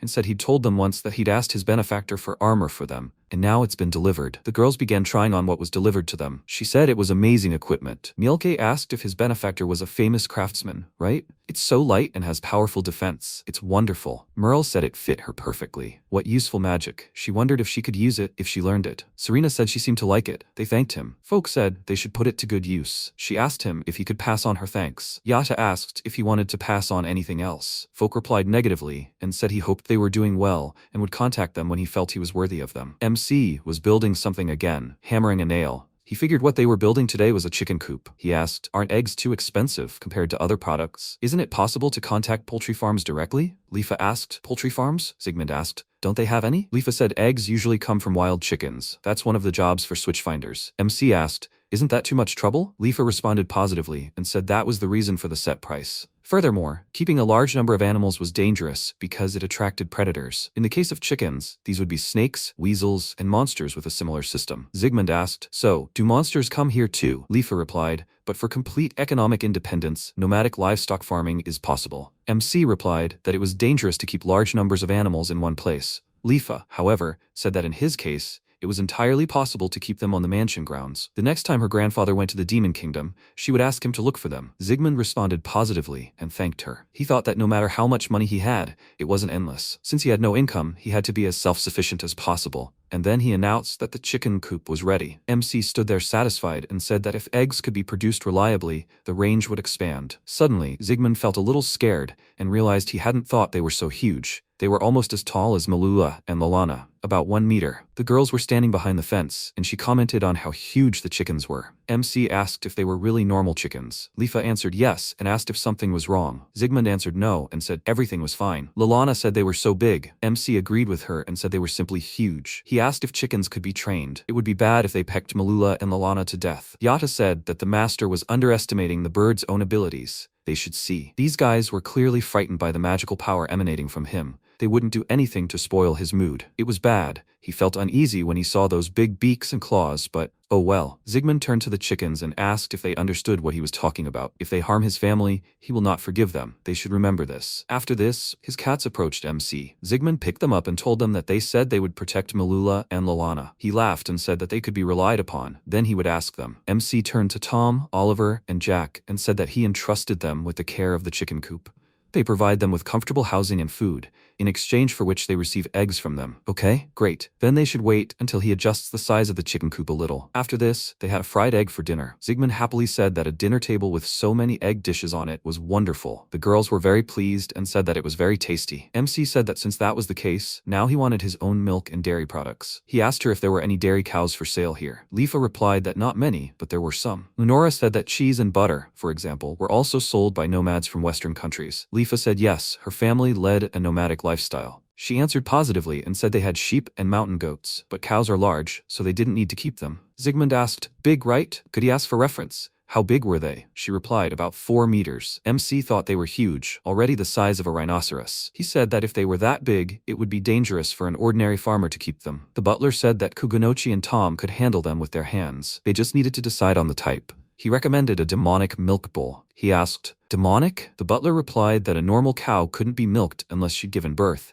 but a female milk buffalo could be milked year-round without much effort, and even royalty and aristocrats considered the milk delicious. Sigmund said that was wonderful. Right, they'd settle on a milk buffalo, then he'd have to find a way to get it. The butler said he should leave it to him. MC said he'd prepare the environment for now. He asked Lenora if he could get her advice. She responded positively and said whatever he wanted. Sigmund stretched and said that if he didn't increase the number of wooden golems to manage the barns, he'd be busy again. Holy Kingdom of Zerad. He approached Rodin and said that a report on the losses they suffered as a result of that expedition was collected here. Rodin reviewed the report and declared it appalling, which was why he had repeatedly advised them not to march their army into the territory of the great bear tyrant Asra. It was impossible to conclude that a monster that had lived for hundreds of years had changed territory just because it hadn't shown up for several months. The aide replied that they had lost provisions, livestock, and horses, but the greatest loss was among the slaves. They had been almost completely wiped out. At that moment, he entered and said he had come on his orders. At that moment, Zimran sharply remarked that acquiring new demon slaves was difficult. Prime Minister Zimran asked Rodin if there was any way to deal with the great bear tyrant Arsa. Rodin replied that it wasn't something humans could resist. He asked if magical artifacts could be used to eliminate the monsters. Rodin replied that magical elimination only applied to D-rank monsters. For the SS-ranked bear tyrant Azra, that wouldn't be enough. Zimran asked with displeasure. The field nomads are scurrying back and forth, right? What if they sent a small group of troops? He replied that they might just manage to get through, but if they were attacked while building the base, they wouldn't survive. Medes interrupted him and asked if the problem was that it couldn't be subjugated by a knightly order in the first place. Rodin replied that SS-ranked demons were formidable enemies, ones that even the former demon king couldn't withstand, and he wasn't about to send his subordinates to their deaths. Bakal, after listening to them, thought for a moment, and then said that he needed to do this. He should calm down too. They apologized. Bakal said that the issue they needed to discuss today was the nobles who had invested in this expedition and how to appease them. The nobles had originally decided to invest in acquiring pasture rights. This was a big deal, and they were making a fuss to open up the state treasury. Zimran told him that influential nobles were stirring up trouble to overthrow him. How about permanently stripping them of their power? Bakal said he meant to use this as an opportunity to put pressure on influential aristocrats. But wouldn't that only breed further discontent? He replied that this event was like a natural disaster, because no one could have predicted it. The Prime Minister said they needed to reject the idea that His Majesty's decision was flawed. Bakal laughed and agreed, then said they needed to provide assistance only to nobles who couldn't pay their debts. He said he couldn't believe they were stumbling over such things. The road to unifying the continent had proven long. Rodin told him that consolidating their position in the steppe zone would be difficult. This time he made it clear that even if they could defeat this monster, another would come. They needed to try a different strategy. He said that they need to focus on domestic policy for a while. He complimented his words and said that they also need to rebuild national resources. Maluna and Lalana were sledding down a snowy mountain. Their joy and delight knew no bounds. Lunora caught Lalana and told her to tie her scarf properly to keep warm. The girl agreed, adjusted it with her help, and then invited Maluna to go for another ride. They asked the protagonist's permission to go again, and he laughingly agreed. Lunora reminded the girls that they had classes starting in the afternoon. The girls chorused that they understood. The mother of the family looked at them with a smile and tenderness. MC thought, the girls are growing up quickly. They are learning reading and writing from him and Leafa, and magic from Lunora. He said that as a reward, he made them a sleigh and a snowy mountain. Leafa remarked, they're great. After a while, she called the children to lunch. The girls happily answered her call. Over lunch, Lunora asked the protagonist if Mr. Sebel had gone to the Demon Kingdom again today. MC replied that he had. He was gradually rescuing the remaining slaves in the Holy Kingdom. Malula, biting into a cookie, exclaimed that it was delicious. The protagonist said he used sugar obtained from the Demon Kingdom. Lunora, tasting the cookie, said in surprise, sugar? A top-quality seasoning. It gives food such a sweet taste. The protagonist added that they had also obtained sugar beet seeds, so if he succeeded in cultivating them, they could grow their own. However, he still bought most of the seasoning. He would like to be independent, if possible. Although they have been growing their own olives for a long time now, the olive oil produced by the master is of the highest quality, but he would like oil that can be obtained more easily. Leafa suggested, why not use oil trees? The protagonist repeated in surprise, oil trees. The girl explained that these were trees that bore fruit rich in oil. They could probably also grow on their own in the abyssal forest. Sigmund, perplexed, said he'd never noticed them. He didn't even know such useful trees existed. It would have been easier if they had existed in his past life. Before, he'd eaten the lard that dropped after killing monsters. But if he needed to take care of Lunor and the girl's health, vegetable oil was much better. Having found the right trees, MC plucked several fruits, brought them home, and decided to extract the unrefined oil from them using alchemy. He removed the impurities using purification magic. Afterwards, the protagonist looked at the resulting product and declared, excellent. After a while, he began cooking. Sigmund seasoned the demon chicken meat with sake, salt, and pepper, sprinkled it with flour he prepared, and potato starch. Afterwards, he tossed the meat into the boiling oil. A pleasant aroma emanated from the dish as it cooked. Finally, he placed the meat in the dish and declared, the deep-fried chicken is ready. Let everyone try it. Leafa and her maids followed his advice and were delighted. It was delicious. The protagonist smiled and declared, that's good. At that moment, the girls popped into the kitchen. He showed them the meat and said that there was a portion for them too. Malula and Lalana ate it with delight, saying it was crispy and delicious. Leafa said with interest, deep frying is a very interesting cooking method. It didn't exist in the Demon Kingdom. The protagonist replied, surprised that they hadn't told him about the oil tree, but that was probably because they had never deep-fried food before. The protagonist promised the girl that next time he would teach her many more. After all, if she knew even the basics, she could cook food much tastier than he could. Leafa assured him that she would definitely live up to his expectations. After some thought, MC asked her if there was soy in there. The girl, surprised, asked him, aren't those a type of beans? They're grown for livestock feed. She prepared several varieties for feeding chickens and dairy cows. The protagonist went to the barn, examined the contents of the supply bags, and exclaimed, "This looks like something we could use." Perplexed, Leafa asked him what he'd use them for. He told her he wanted to try making the seasonings they used in his homeland. This usually requires a lot of time and effort, but now he could use magic to simplify this arduous process. The protagonist set to work, chanting every move for Leafa. You need to boil the beans in plenty of water. Then, mix them with salt, and usually add yeast. But using the rotting skill from dark magic, he could achieve fermentation. When the whole mixture began to bubble vigorously, Sigmund remarked with puzzlement that he seemed to have overdone it. After tasting the concoction, he added that the amount of salt still needed to be adjusted. After some time, having carried out several more fermentation manipulations, he declared, "It worked." Leafa looked at the resulting mixture in surprise and asked him, "What is it?" MC replied, "It's miso. It's dissolved in hot water, stirring constantly, and after mixing with ingredients is used for frying and stewing." When he prepared another dish from it, Leafa, having tasted it, admiringly declared, "It's mild, yet amazing. It's simply delicious." Sigmund exclaimed, "Good. It would also be great if you could make soy sauce. But that's still to come. There will be a lot of trial and error." He looked at the quiet Leafa and asked her what she was thinking about. The girl answered that it was the taste of his homeland. It could be used in many dishes. Let him leave that to her. She would show him how to perfectly use miso. The protagonist thought with interest.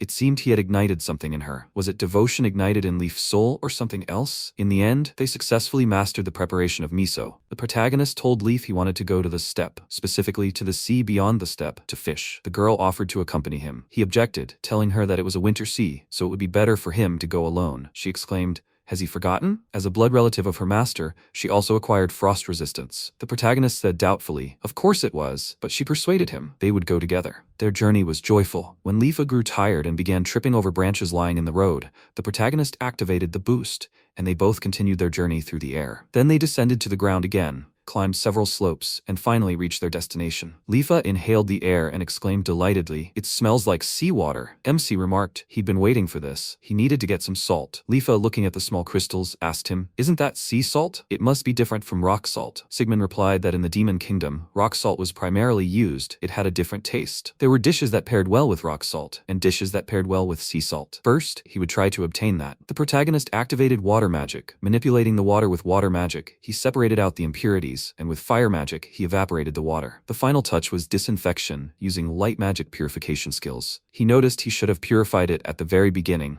When the finished product was ready, Leafa said in surprise, "This is sea salt." Was he already thinking about how to combine it with food? After a while, the girl turned to him in amazement and asked, "Do they really need that much salt?" The protagonist became embarrassed and began to justify himself to her, saying he'd done it by accident. He decided to dive into the sea. Leafa asked in bewilderment, "Is it even safe for him to be underwater?" The MC assured her that he'd be fine even underwater. In fact, she could go with him too. What would she do? The girl resolutely replied that she would go with him. He extended his hand and told her to stay close. Leafa pressed herself against him and asked, "Is that so?" The protagonist became embarrassed and said that he didn't need to get that close. He hoped it would be fun. When the allies entered the icy sea, the protagonist created a barrier for them. The girl asked him if he was creating an air shell. Sigmund told her she was right. This way, they would be able to breathe underwater and stay dry. Descending to the seabed, the protagonist saw seaweed and exclaimed that it looked like kelp. It seemed like they could use it too. Leafa asked him if this seaweed was one of his targets. He told her that when they are cooked, they turn into dashi broth. He would take some home and test it out. What else could they get? Suddenly, the allies saw fish swimming past. Sigmund remarked that catching them with bare hands would be difficult. The girl asked him if he was using magic. The protagonist said no, he wanted to try something. So they needed to gather some more seaweed and return to the mansion. After a while, he gathered all his allies and they went fishing. Using magic, the protagonist cast the net into the sea, and the allies, including the girls, began to pull it in together. In no time, with joy and laughter, they pulled the net in. Malula and Lalana exclaimed in delight, "It's so cool! There are so many fish!" The net was simply filled with the catch. The protagonist asked his comrades to sort all the fish while he dealt with the monsters that had flocked to their catch. While he dealt with the enemies, Leafa told everyone she would sort the dangerous fish. Could Lunora and everyone else prepare everything for the barbecue? The mother of the family agreed and asked her daughters if they would help her. The girls happily and unanimously answered yes. Everyone got down to business. After a while, Leafa exclaimed, Well done. The protagonist praised them. They'd all worked hard. Now it was time to eat. The allies eagerly began to eat. The girls admired the dish's flavor. MC said it was baked fish with salt, perfect for freshly caught fish. Leafa laughed and told him, watching the girls devour the fish, that he'd made the right decision. After a while, everyone returned home, which the girls loudly announced to the butler. Sebel congratulated them on their return. The protagonist greeted him back and said he too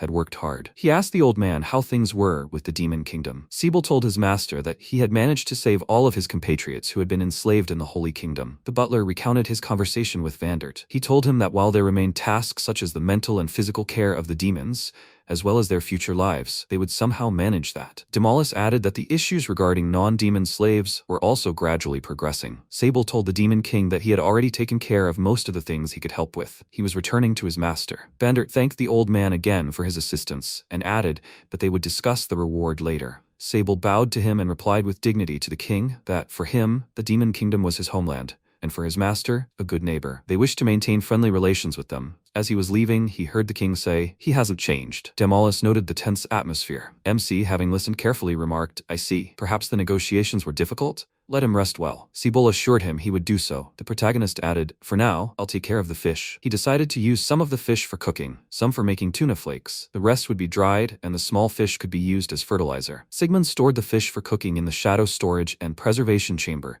then began the preliminary processing. He asked Blanc and Noir for help. The assistants told him to leave it to them. They would remember everything down to the smallest detail. The protagonist began demonstrating the method for preparing fish for flakes. First, he cut off the fish's head and divided the carcass into 3 parts. Then he removed the fins and head, the internal organs, cut the fish along the spine, cut off the other side as well, and pulled out the spine. Noir and Blanc watched him carefully. He added that it needed to be cut again. Could they do it that way? They'll be using the bones and cut parts later too, so let's leave that aside. The assistants began processing, and MC said, "Something like that, I guess." He hoped they wouldn't fall apart. Noir and Blanc asked him if they needed to be boiled in hot water. Sigmund told them that was true. He'd heard that doing so would make the meat more elastic, but he wasn't a professional, so he didn't know the details. Although his past life remained hazy to him, such wondrous knowledge remained with him, and he would regulate the temperature, fine-tuning the parameters with evaluation points. He decided that from now on, they would begin using magic. By manipulating the water, he removed the moisture. Based on his experience making miso,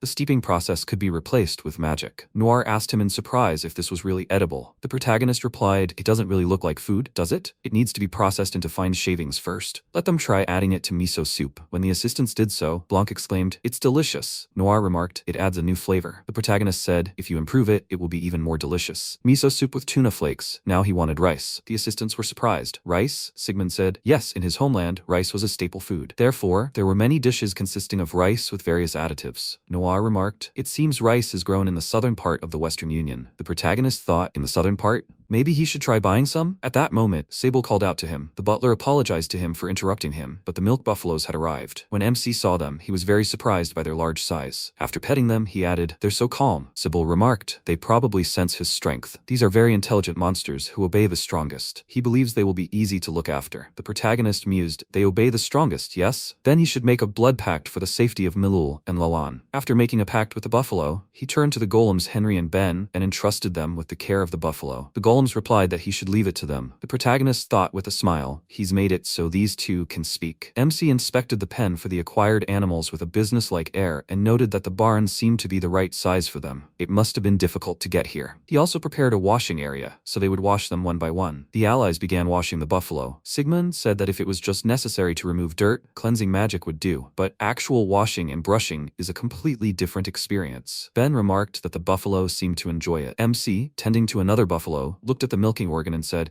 "Indeed, it's possible to milk without having calves." He asked Sebel if they would need to express the milk every day. The butler told him that in ordinary cows, the accumulation of old milk can cause illness. But a dairy buffalo is a magical animal. Its physiology prevents milk from aging. He always says that the physiology of monsters is truly a mystery. He asked the protagonist what dairy products he plans to produce. The protagonist replied, "Cheese first. He plans to build a private workshop." Sebel asked him where he would get rennet for curdling. MC told him that the natural enzyme is found in the calves' stomachs. He doesn't intend to harm them. The butler said in surprise, "Really?" Sigmund added that if he entrusted the production to Henry and Ben, he wouldn't be able to use corruption magic. He needed to prepare an alternative plan. After some time, Sebus, reviewing his reports, said that given the total number of compatriots compatriots captured, the number actually saved was quite small. It seemed those 10 years had been wasted. Leafa said that for demons, 10 years wasn't a long time, but for those waiting for their return, it was a very long time. Demalis said that disregarding military agreements between countries, refusing to return prisoners of war, and using them as slaves, the previous demon king would have retaliated by slaughtering them. He turned to Vandert, but the king said he didn't want to do anything that would lead to a resurgence of war, for the sake of the demon population too. He then turned to Sebel and suggested they discuss a reward for the return of the prisoners. When the old man voiced his request for a reward, Vandert asked him in surprise, would that really be enough? The butler had asked for spice seedlings, grain seeds, and a milk buffalo as compensation. The demon king was surprised. Not money, not even land. Sebel calmly replied that he had already retired and didn't need money. Leafa replied that she didn't need anything either. What her grandfather had asked for was a worthy reward. Vandert, however, was dubious. The old man smiled and said, then he'll owe him. The demon king chuckled and replied that it was terrifying to be indebted to him. Sebel continued, he, His Majesty, also mentioned the need for continued support for those held captive. The Demon Kingdom was trying to rebuild its lands and industries after the war. The food situation was finally recovering. He also knows that His Majesty is paying for it out of his own pocket. Even if he says the king will owe him, it's unlikely that Lord Sigmund will make such a reckless request. Vandert noted that he wished he could say otherwise. After a while, the girls and their mother went off to practice their hunting skills. Lilana shot a magical raccoon and joyfully exclaimed she'd succeeded. Lunora told her daughters to remain vigilant. Malula heard a rustling sound and, raising her bow,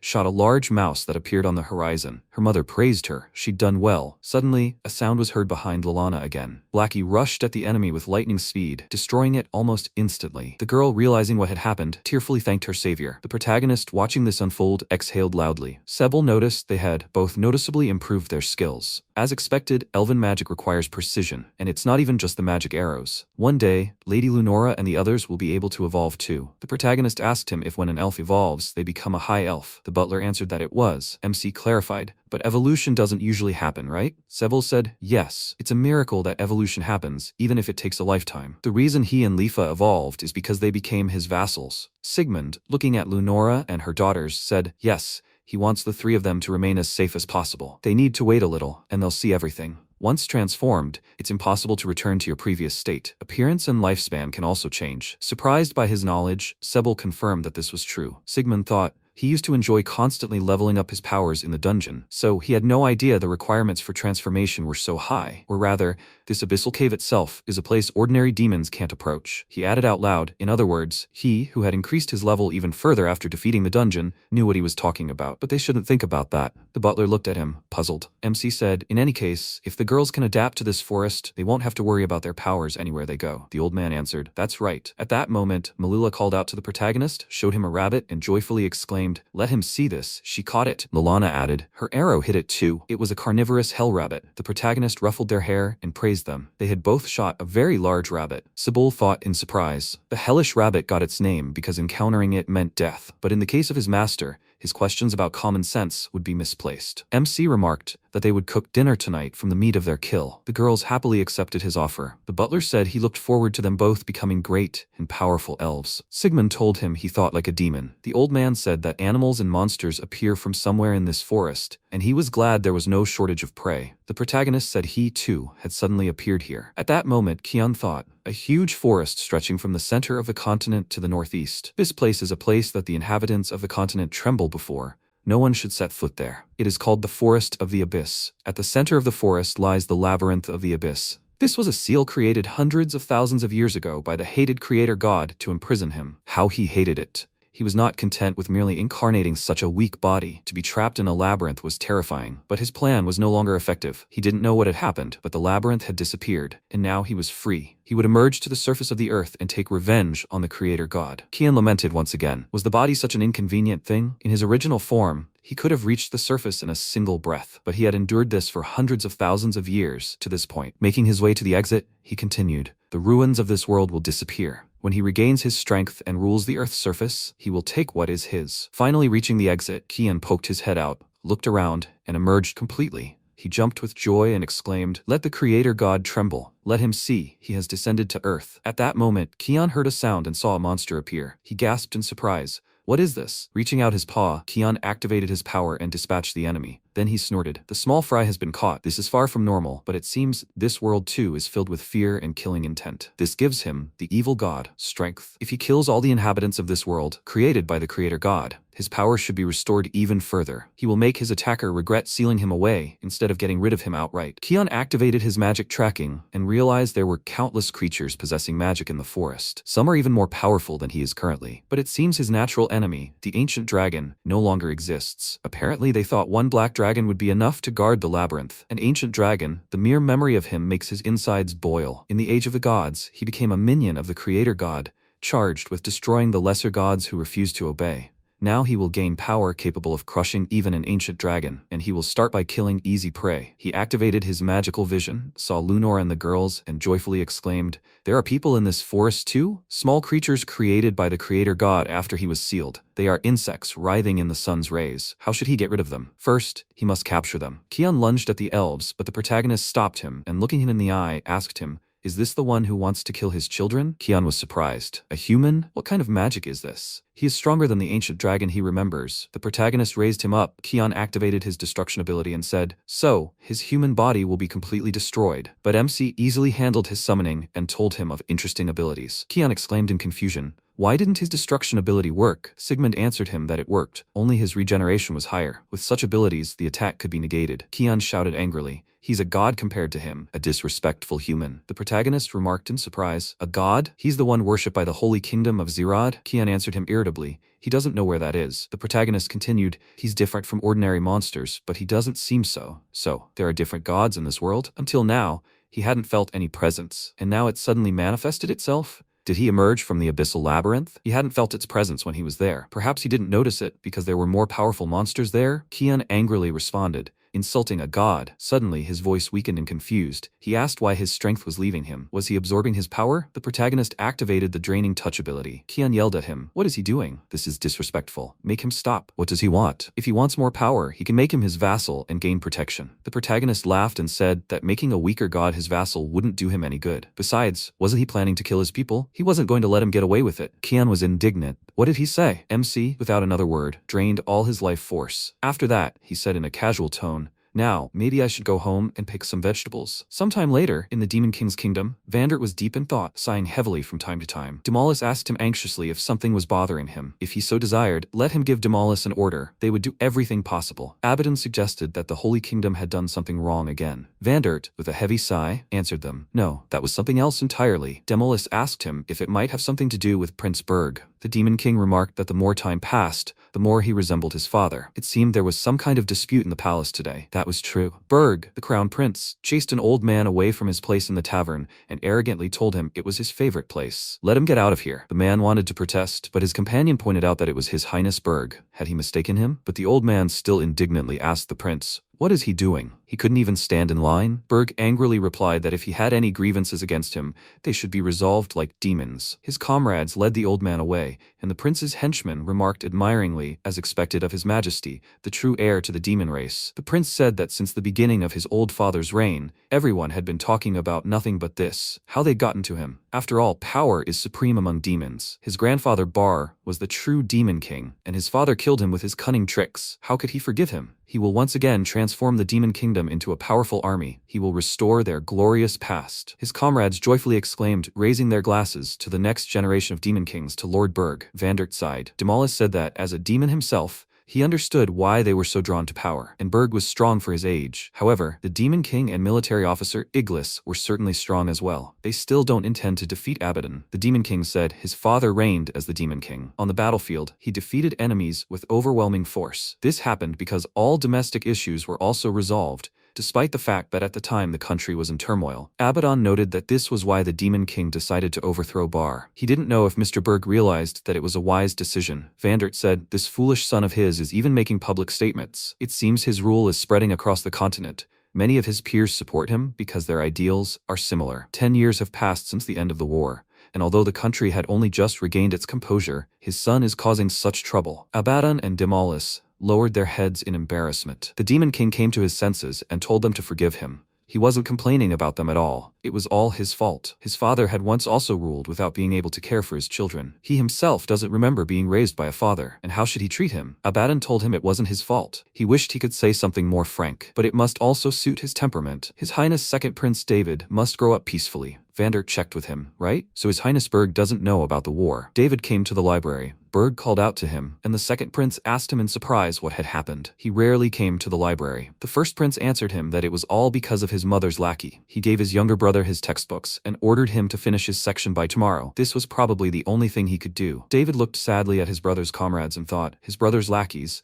the Viscount's third son and the Count's second son. He told Berg that his future lay in becoming the Demon King, so it would be good for him to take charge of this himself. Berg asked him irritably, do you have any objections? Will this be of any use to him on the throne? All he'll need is strength. He's a demon. His comrades exclaimed, indeed? Here he is, their Lord Berg. David thought with a smile, I see. These are the same people who can't claim the role of heir, and they are courting another. In a meritocratic demon kingdom, anyone can advance if they achieve success. It's foolish to run from strength. He told his older brother out loud that he didn't mind. Berg arrogantly called him a coward and proudly departed with his henchmen. The library caretaker emerged from behind the bookcases. David apologized to him for the noise. The caretaker replied it was no big deal. The second prince looked at the notes and said, well, business needs to be finished anyway. Meanwhile, Zul said thoughtfully, that's business. The assistant turned to her, the princess, and asked her forgiveness. The girl replied, it wasn't his fault. Let him go peacefully now. And yet, now she won't be so controlling. And anyway, she didn't want to disturb the king. Vandert himself had summoned her to discuss Berg's upbringing. The princess was surprised by the topic. The Demon King had said, that's true. He had been thinking of asking Sebel for help. Zul looked puzzled, but he had also raised him, hadn't he? This child, he hadn't even shown up lately. Pouring herself and the king some wine, the girl took a sip and remarked that since he liked Sebel, it was worth listening to him. The Demon King said thoughtfully, he really was good. He needn't worry about training, knowing that Sebel was in charge. But he was out of the country now, and it was unknown whether he would respond. The princess showed him the papers and invited him to look at these. The king, examining the papers, asked her, what is this? Zul replied, that was Berg's question. Vandert asked her if he had handled it poorly. The girl handed him a second sheet of paper and noted that David's answer was the one. The Demon King compared their answers and crumpled the paper in anger, indignant. So Berg was forcing David to do his work for him? He would kill that boy. Zul tried to calm the Demon King. She placed her hand on his and told him that if he quarreled with Berg, the already troubled country would erupt. Vandert was embarrassed and apologized for his outburst. The princess smiled and told him that while he was beautiful in his anger, he shouldn't react that way. He said that the title of Demon King is not hereditary. Only the most powerful demon in the country can become king. If a demon has more power than he, and if a claimant is offered to demons more useful than he, the successor can always take the position. Zul said she understood that.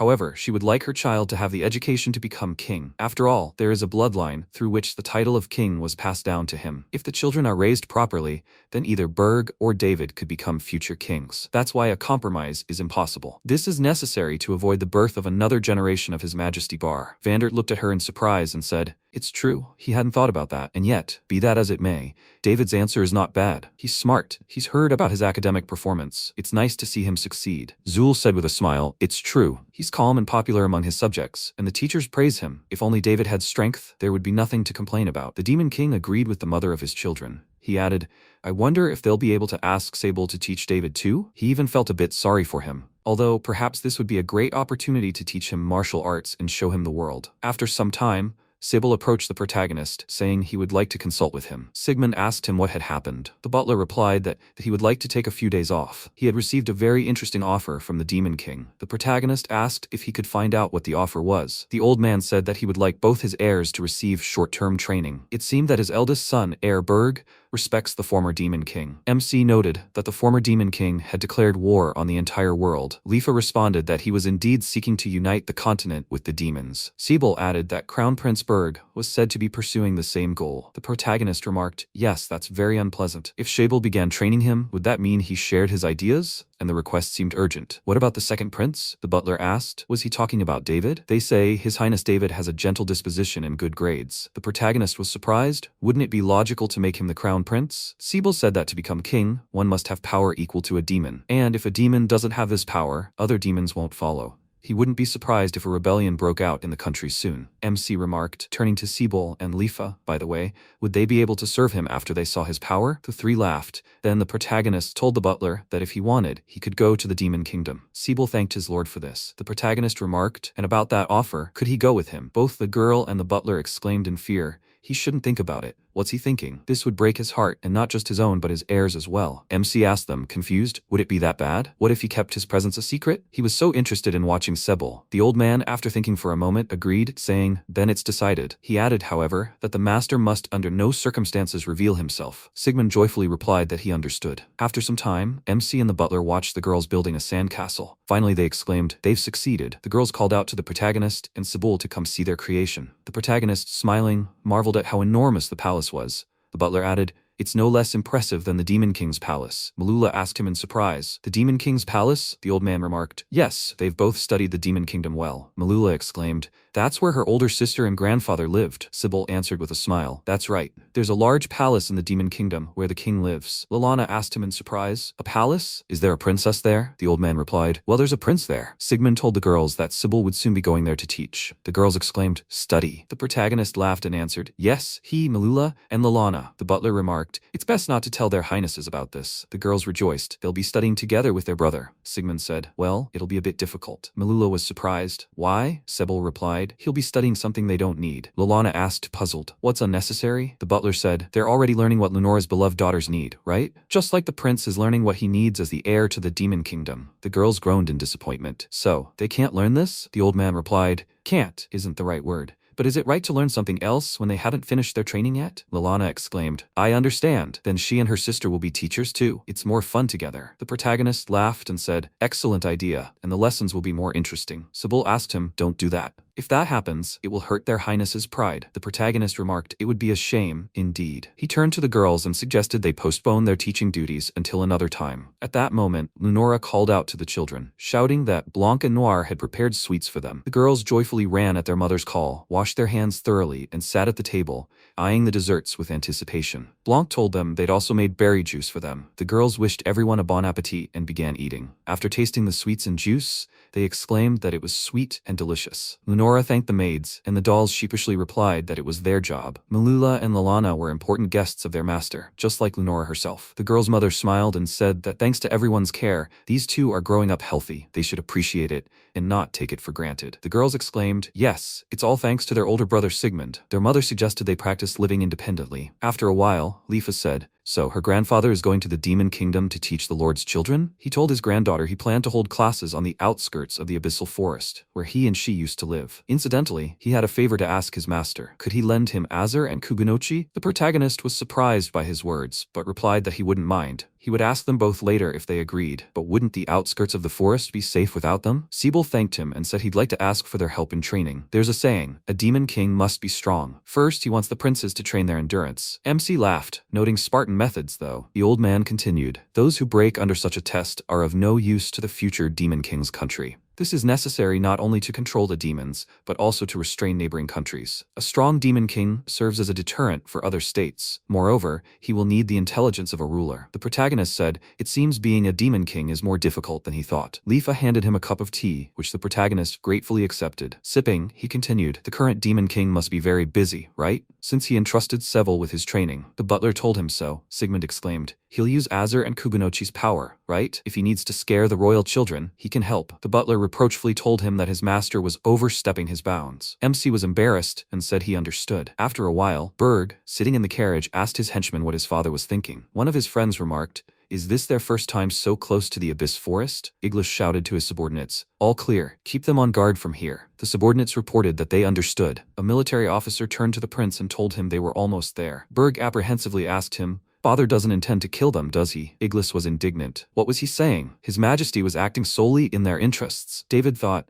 so he brought them here for their own good, along with his brothers. Although it was outside the country's borders, it was still quite far from the Western Union and the holy state of ISEKAI'D. Besides, their father had assigned Iglis, the commander-in-chief and one of the most influential men, as their guard. Of course, the Abyssal Forest was dangerous, but if they didn't go inside, it should be safe. He glanced out the window and noted, if he wasn't mistaken, it was somewhere around here. Finally, Iglis said, This is the meeting place. The princes were greeted by Sebel, who suddenly appeared. The commander-in-chief jumped in surprise and indignantly asked the old man not to appear so suddenly. His heart nearly stopped. David joyfully called out his future teacher. Sebel happily noted that they hadn't seen each other in a while. The second prince asked him how he was doing. He had so wanted to meet him. At that moment, Berg emerged from the carriage and irritably asked Sebel if he was the one who summoned him to such a remote location. As he could see, his old father's subordinate had become a very important person. David tried to stop his rude brother. Sebel responded with dignity, glad to see him in good health. Berg exclaimed indignantly, was he going to lecture him again? Sebel calmly, ignoring the first prince's attacks, invited them to his former home. One of Berg's friends exclaimed in amazement, wondering if there really was a home in such a place. The protagonist, watching the people from behind cover, looked at Iglis in surprise and said to Leafa, he'd seen him somewhere before. The girl replied that he was the commander-in-chief. He'd participated in the campaign to return slaves from the Sacred Kingdom. He also glanced at the princes. So these two were demon princes? They had completely different attitudes towards Sebel. Leafa explained to him that the eldest prince had been a fidget since childhood. They said his grandfather had scolded him more than once. The protagonist remarked, as expected of Sebel. The girl continued, and the younger Prince David, when her grandfather served in the palace of the Demon King, he gave him lessons several times. MC drawled, I see. I wonder what Sebel was going to teach them? Meanwhile, the butler turned to the princes and told them that the king had instructed him to give them both a lesson today. Berg exclaimed indignantly, what? And for this reason he had summoned him to such a remote place. How stupid. He turned to the commander-in-chief and called him out. Iglis glared at the prince and enunciated each word with authority. He will not return to the Demon Kingdom until he completes the lesson. Such are his majesty's orders. Berg was furiously indignant. What did he say? The commander-in-chief, grasping the hilt of his sword, said that if he was dissatisfied, he could try to escape by defeating him. Sebel thought, Iglis was now stronger than Prince Berg. This was the Demon King's plan. He knew Berg would submit if persuaded in the Demon Kingdom style. Then out loud, he proposed that the brothers begin their lesson. He continued, the two of them were already receiving education as heirs to the throne. Therefore, first, he had a question for both of them. What, in their opinion, is the kingdom's current need? Berg was indignant. What a worthless question. What the demon race should strive for was determined long ago. It is overwhelming military might. The protagonist, surprised, asked Leaf, are all demons like this? The girl answered, it's not like there are many. Sebel spoke up. He understood everything. And what is Prince David's opinion? Does he share his brother's views? The second prince said solemnly that he believed the Demon Kingdom needed to expand diplomatic relations, develop trade with the Western Union, and develop its own industry. The protagonist looked at him respectfully from behind his hiding place. Berg was outraged by his brother's words. Trade? What was he talking about? David replied that he believed it was necessary for the prosperity of their kingdom. Berg exclaimed angrily, prosperity? What good was that? Wealth could simply be taken from those who had it. Their country had always done that, David countered. But hadn't that led to the kingdom's isolation and decline? The current kingdom would be incapable of fighting back if it provoked the sacred state of ISEKAI'D. Berg exclaimed angrily, that can't be true. Demons are the superior race. After all, their grandfather was the strongest. Why couldn't either his father or he believe in the strength of their people? David said thoughtfully, it's not that he doesn't believe in them, it's just that everything is obvious. The protagonist turned to Leafa and asked her if the Demon Kingdom invaded the neighboring countries. Would that mean declaring war on the Western Union, right? The girl answered that it was. The Demon Kingdom had a wide southern border, neighboring several countries in the Western Union. Sebel told the princes that in its current state, the Demon Kingdom was incapable of defending its borders or preventing an invasion. Berg countered, nonsense. The old man asked him, then, how do you envision the future of your kingdom? The lives of many subjects depended on the sovereign's decision. The first prince exclaimed, this is the unification of the continent. Everyone stared at him in surprise. Sebel asked, perplexed, the unification of the continent? And how? What is his strategy? Berg shouted, invade with all forces and crush everyone. Sebel looked at Iglis in surprise and asked him what he thought about this. The commander-in-chief replied that even with maximum mobilization, it was impossible to maintain combat operations on all fronts simultaneously. Berg was indignant. What was he saying? Didn't their grandfather fight for years against all countries at once? Iglis calmly replied that Prince Berg was not the late King Bar. Besides, the late king sacrificed many demons to maintain the front lines. He had no strategy. He simply wanted to personally take to the battlefield and crush the enemies. Because of this, he lost many intelligent comrades. Berg clenched his fists in anger. Sigmund asked Leaf, that's why. They say the current overlord killed the previous one, right? The girl answered that it was true. It was for the protection of the Demon Kingdom and its people. The first prince told the commander-in-chief, but power should be with those who have strength. Demons are the most powerful race on the continent. They should rule the entire continent. Iglis told him, he says strength? However, humans are inherently different from them. Demons. Strength alone cannot subdue them. Besides, what does he intend to do with an opponent possessing strength superior to demons? Berg confidently declared, there are no such things. Sebel said, really, and what about the forest of the abyss? At that moment, Basra appeared behind him and looked sternly at the princes. Sebel said, "This is what true strength is." Berg's comrades cried out in fear. David remarked in surprise, "Azra's tyrant bear?" Sebel corrected him, or rather, Azra's great tyrant bear. Berg, panicked, shouted to his minions, "They need to run." But at that moment, Kugunochi stood before them. From surprise and weakness, all three fell to the ground. The protagonist laughed along with Leafa, but then the protagonist noticed how David was looking at the bear. He said in bewilderment, "Amazing. This child was still conscious under the pressure of Acer and Kugunochi. What composure." He'd heard that David was reserved, perhaps possessing the makings of a future demon king. Sebel directed his magical power at Berg, who was thrown aside. He cried out in confusion, "What's going on? Who are these monsters?" David asked him if he was all right. The butler replied, "These are his master's servants." David said in surprise, "His master?" Sebel asked, "Do they understand now? There are beings on this continent stronger than demons. Prince Berg still thinks they can be dealt with by force?" The first prince's expression faded, bewildered. David asked the old man, "So force alone isn't enough? Perhaps mighty warriors like Sebel could handle it, but he and the other citizens would never be able to attain power superior to their own." The butler remarked, however, that force shouldn't be neglected. It wasn't impossible, but it wasn't realistic either. Strength is necessary to maintain public order and protect against monsters and invasions. However, it's important to remember that once they use force to invade, they will be met with the same. After some time, the princes set off for home. Iglis saw a pensive David through the carriage window and told him he was asking him to think carefully about this. The second prince flinched in surprise. The commander-in-chief asked him how the teacher had taught him. David laughed and said, "He's still shaking. A pitiful sight, isn't he?" Iglis replied with a smile, "No, not just him. He felt a little uneasy too." David spoke up, realizing that demons really needed to learn methods other than military force. Berg silently looked at his comrades, who were still unconscious. The second prince looked out the carriage window and muttered, "Dwellers of the abyssal forest." Sometime later, in the Demon Kingdom's meeting room, Vandert asked his advisor how Berg was doing. The demon told him that the prince had locked himself in his room, sitting under the covers. Even when he told him it was time for combat training, he told him he wouldn't leave his room. It was safest here. If he did, he'd die. The advisor tried to talk him out of it, asking what he was talking about. That couldn't be happening. But the prince rudely told him to shut up. The demon, leaving, told him he'd always enjoyed attending combat training classes. Incidentally, the prince's comrades weren't showing up anywhere either. The second ghost advisor exclaimed if he was talking about Prince Berg's comrades. "They've been going to the library lately." The first advisor was surprised. "The library? Didn't they want to become soldiers?" The demon replied, saying they've decided to retrain as civilian officials. The first advisor was perplexed. "What happened during the last raid?" The demon king said, "Demolus. It seems the effect was too strong." The subject replied, "A golem and a great tyrant bear, even they who'd only seen them once were frozen with fear. It was no wonder the prince and his comrades were afraid." Vandert asked him, "Were they such formidable opponents?" Iglis replied, "Any one of them could easily destroy the entire country." The demon king was surprised. "A wooden golem? Couldn't it be defeated with fire magic?" The commander-in-chief said he doubted ordinary fire magic would work. Even the best fire mage in their country would be able to set it ablaze. The king exclaimed with a smile, "This is getting interesting." Iglis asked him not to do what he was planning. He added, "They exist in a completely different dimension of power." Vandert was perplexed. "Even Iglis says that? Then Master Sebel must be a being of an even higher order." Abaddon remarked, "Even if the teacher himself had sworn allegiance to him, that was probably true." The king asked his subjects, "What about David?" The first advisor told him he'd attended classes today and should be in the library now. The second prince was indeed there at the time. He glanced at the incoming visitors and noticed they were his brother's lackeys. But Berg himself was absent. He mentioned this to his comrades, and the count's son asked him where the martial arts books were. David replied that if they were interested, he recommended this book. With that,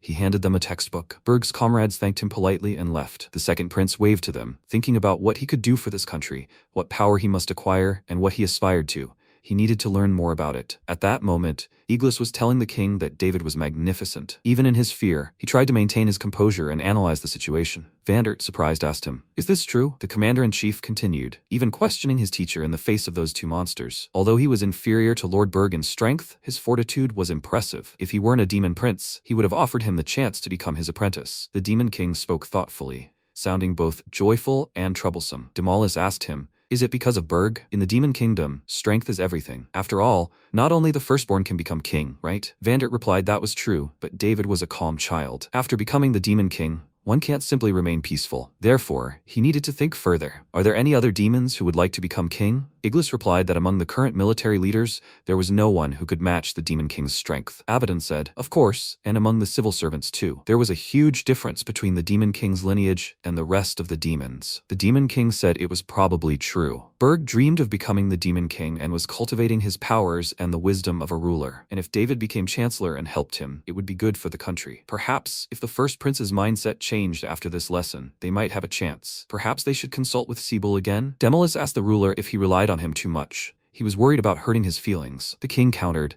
Sebel is a kind demon. Demolus thought he was worried about angering the master Sebel served. He wondered what kind of creature he was. After some time, the protagonist, looking at the sapling, thoughtfully said, something's wrong. Tom activated his magic power, directed it at the sapling and asked the owner, how about this? The sapling began to transform before the protagonist's eyes. Sigmund exclaimed joyfully, that's it! Tom asked him to share his magic power. MC complied without a problem. The golem continued working on the sapling, and almost immediately the sapling transformed into a magnificent sakura. The protagonist exclaimed enthusiastically, what an unusual tree. He turned to Sebel and Leafa and asked if they knew what a sakura was. The butler replied, yes, although this variety is different. In the Demon Kingdom, wild mountain sakura grows naturally, and the fruit-bearing varieties are mainly grown for food everywhere. The protagonist noticed something like a cherry tree. It would be nice to add that to the orchard. Leafa asked if this sakura was different. MC replied, this one's for admiring. The snow should melt soon, right? He thought it would be nice to have hanami in the spring. Leafa asked him if hanami meant flower admiring. Sigmund told her she understood correctly. He added that in his homeland, people drank sake while admiring the flowers. Sebel remarked, it sounds very sophisticated. Leafa added, and cheerfully. The protagonist said it with a smile, although he himself had never done it. Since this is how it turned out, he would like to try it with everyone. The butler, surprised, replied that he would be happy to join him. Leafa asked the protagonist to trust her with the cooking. The protagonist thought happily that with Tom's skills, the blossoms would begin in a few days. Suddenly, he became wary and looked in one direction. The butler asked MC if something was wrong. Sigmund spoke.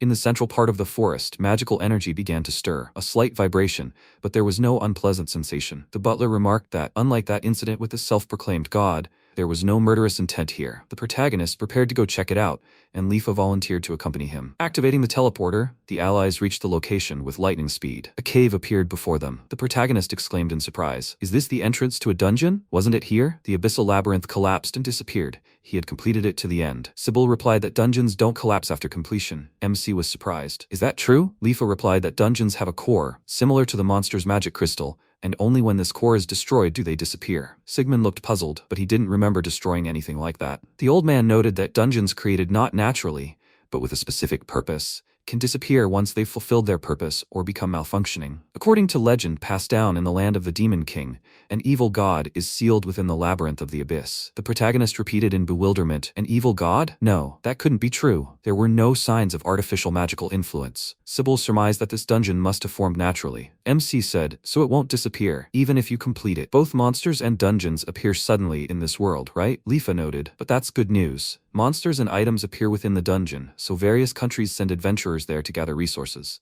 They won't have to go shopping in town. Sigmund suggested that his allies check out what's inside. He added that if it turns out to be a dungeon where food ingredients appear, that would be fantastic. As they climbed up to the first floor, Sigmund said with anticipation, it's so exciting to be back in a dungeon. They passed the second floor and climbed to the third. The protagonist noticed it was a bit cramped. Sebel told him it was because it was just forming. Leafa explained that dungeons grow by absorbing magical power. They attract animals, monsters, and people from outside, and absorb the magic they use inside, or the magic of those who die there. The Abyss Forest is a place with a high concentration of magic, so she believed the dungeon would grow quickly. Along the way, the allies encountered monsters with weak magical power. One of the rabbit-like monsters tried to attack Leafa, but the girl destroyed it with a flick of her fingers, dropping a chunk of meat. The protagonist, catching the piece, exclaimed, this really could be profitable. Sebel, using his goggles of detection, noted that up to the third floor, mostly rat-like and rabbit-like monsters inhabited the area. The fallen meat was edible. The protagonist said that rats were certainly psychologically questionable, but rabbit meat would do just fine. He stored it in the shadow vault. MC turned to the old man and said, he said that different countries send adventurers, so dungeons are in different places, right? The butler replied that it was true.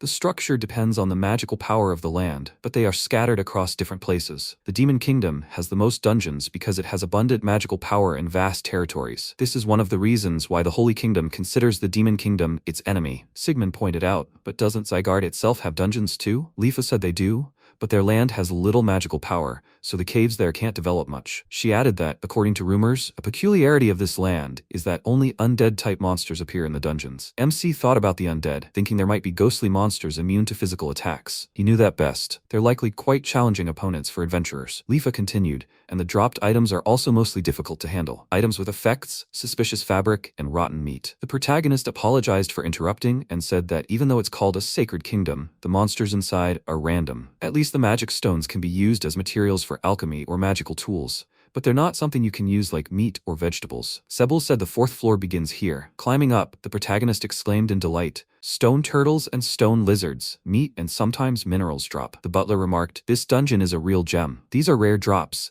But as the dungeon grows and the monsters become stronger, you'll be able to obtain rare minerals. It would be perfect if there was a zone with plant monsters." MC was surprised. Plant monsters? He meant traits and plantlets? Sebel answered that he did. As far as he knew, plant monsters are plants imbued with magical power and transformed into monsters. The items they drop depend on the plant they use as their base. Traits yield improved wood from the tree they were used as their base. Plantlets yield fruits, vegetables, and so on. Sigmund exclaimed with delight, "How interesting." The butler said he knew his master would be interested. After all, it's possible to obtain materials not found in their area. Although, they do have crops that he, their master, cultivates. Leafa added that that's true. Their crops are in no way inferior to those from high-level dungeons. The protagonist asked them if the harvest from the caves was tasty, because they're rich in magical power, of course. In high-level dungeons, kings, aristocrats, and wealthy merchants vie to get their hands on them. If their harvest is no worse, that's high praise for a farmer. When they return, they'll need to tell Kuganochi and Tom, who are in charge of farming. The 9th floor was the step zone. Leafa noted that it looked like the last floor. The protagonist said that, after all, there weren't many levels and no strong monsters. Sebel suggested that if it absorbed magical energy, the number of floors should increase. Sigmund replied, "Okay, he'll try." Activating his magical power, he thought, essentially, absorbing magical power from stray prey and directly releasing his magic should be considered the same thing. He asked the butler if he was doing everything correctly. Sebel replied, "Most likely." Sigmund remarked that the changes probably wouldn't be instantaneous. "Is it okay if he takes it slow?" The old man said, "Of course. Since this is his first experiment, let him entrust their support and observation." The protagonist noted that the lights will slowly return, releasing magical energy. After some time, the protagonist said he also became curious about the dungeons in other countries. Looking at this, he realized the landscape here was nothing like the labyrinth of the abyss. Leafa told him with a smile that this was the first time he'd shown interest in places outside the forest. MC replied, "Perhaps. Previously, he'd only been interested in materials." After some time, the allies appeared in the western lands, in the kingdom of Oifis, in the city of Culinary. The protagonist, using his concealment skill, marveled at how many people there are. Leafa told him this town was located right on the border with the demon kingdom, so it thrived on trade. For its size, it was a fairly ordinary town. Was that really so rare? The protagonist replied that it was simply his first time in a real human city. He'd spent much longer in the abyssal dungeon, followed by nearly 20 years of seclusion in the abyssal forest. Even though he'd lived in this world for so long, this was his first time in a human settlement. Sigmund added that he hadn't cared before, but after looking at the demon lords, he became interested in what was happening beyond the forest. He thanked the girl for accompanying him on this excursion. He simply wanted to see the town. Disturbing the peace of the locals wasn't part of his plans, so he used his stealth skills. But in this state, no one would notice their presence. He couldn't even buy food at the kiosk. He would slightly change his appearance. He wondered if Leafa's parents, who lived in this town, knew his true appearance. He didn't want them to find out about his foray into the town and start worrying. His disguise had to be impeccable. The protagonist assumed the appearance of a girl and exclaimed, "That's better." Tourism wouldn't be tourism without stalls. They'd come to sample everything. Leafa was absolutely delighted with his disguise. He asked a man standing nearby for his wares and, after tasting them, said, "Just salt, but oh, how delicious." Leafa offered him something like a sandwich and told him to try it. The protagonist exclaimed, "This is the first time I've seen such a dish." Taking a bite, Sigmund was surprised. It was sweeter than he thought and very tasty.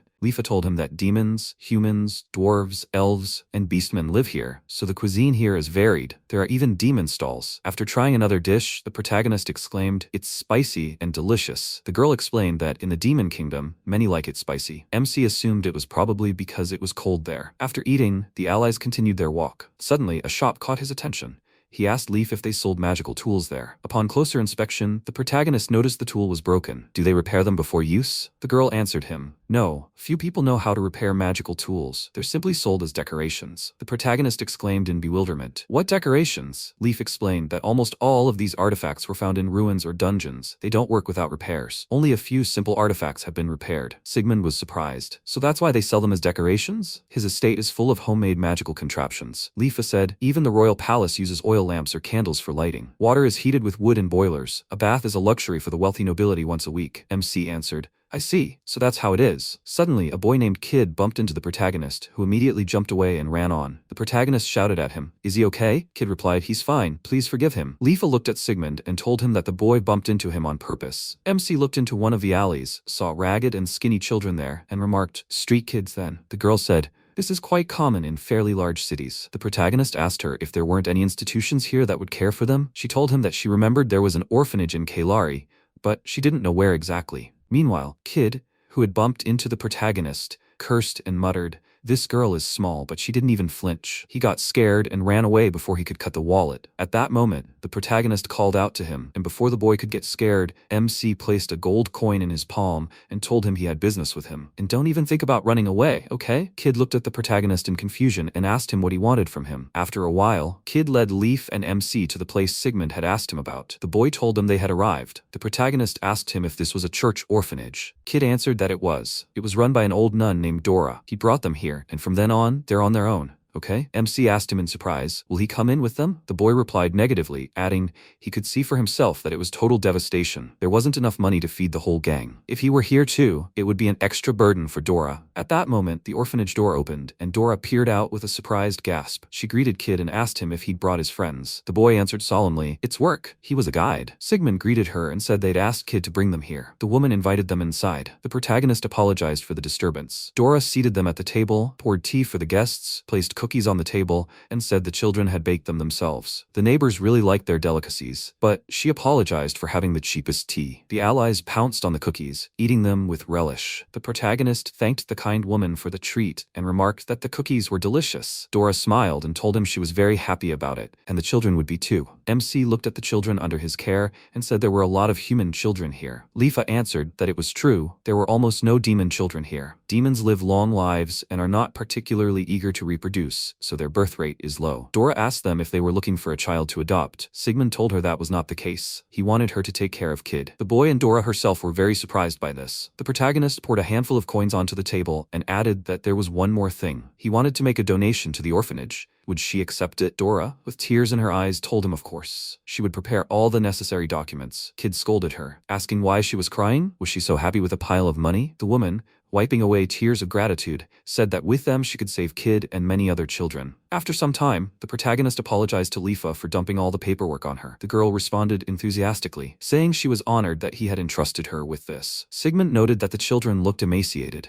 It seemed orphans were in the same situation everywhere. Next time, he would bring them vegetables and meat. Leafa responded touchedly, he's very kind. The protagonist countered that this wouldn't solve the problem at its root. He was simply stroking his ego. When they returned to the estate, Sebel asked them how their walk through the city had been. The protagonist replied that it had been fun, although it had given him a lot to think about. He wanted to learn more about the world beyond the forest. He turned to the butler and asked him if he was good at explaining things. Would he give him a lesson so that even he would understand? Sebel asked him in surprise. The Lord wants him to give him a lesson? Although with his power, he could create the laws of this world himself. The protagonist objected. No, what is he talking about? Noir and Blanc pointed out that this wasn't fair. They wanted to learn too. Blanc added that she and Noir would have to go shopping in the city in the future. Noir remarked that she thought he and Blanc also needed to gain some common sense. MC thought, Sebel and Leafa are always going shopping or running errands in the Demon Kingdom, and now he's out there too. Maybe they were just jealous? He petted them on the head and said that he understood. The butler replied, okay, for Noir and Blanc's sake he'll give the lesson. So where should they start? Sigmund said. He and Leafa went to the church orphanage and explored the church. There were several divine statues there. Was that normal? The butler answered. Yes, it's common in the kingdom of Oifus. Elves, humans, beastmen, dwarves, demons, each race worships its own god. Therefore, churches in countries where different peoples live have multiple altars. The protagonist said, so they have polytheism. Sebel noted exactly. The only ones who don't recognize other gods are the holy kingdom of ISEKAI'D. From their point of view, their gods are equivalent to the evil god. The protagonist mused, the evil god then. I believe they say the evil god is sealed somewhere here, in the forest of the abyss, right? Although, he's never seen him. The old man replied, in fact, legends of the evil god exist all over the world. They say that a god who breaks the laws and falls becomes an evil god. It's believed that the other gods stripped him of his power and sealed him away. However, he hadn't heard of the seal's exact location, nor of it being removed. Blank asked him if he thought it was just a fairy tale. Sebel said it was entirely possible. MC muttered thoughtfully about the seal. The butler continued, saying that the seal of the evil god was believed to be guarded by an ancient dragon. Sigund asked him in surprise, an ancient dragon? The old man continued, it's not from the continent.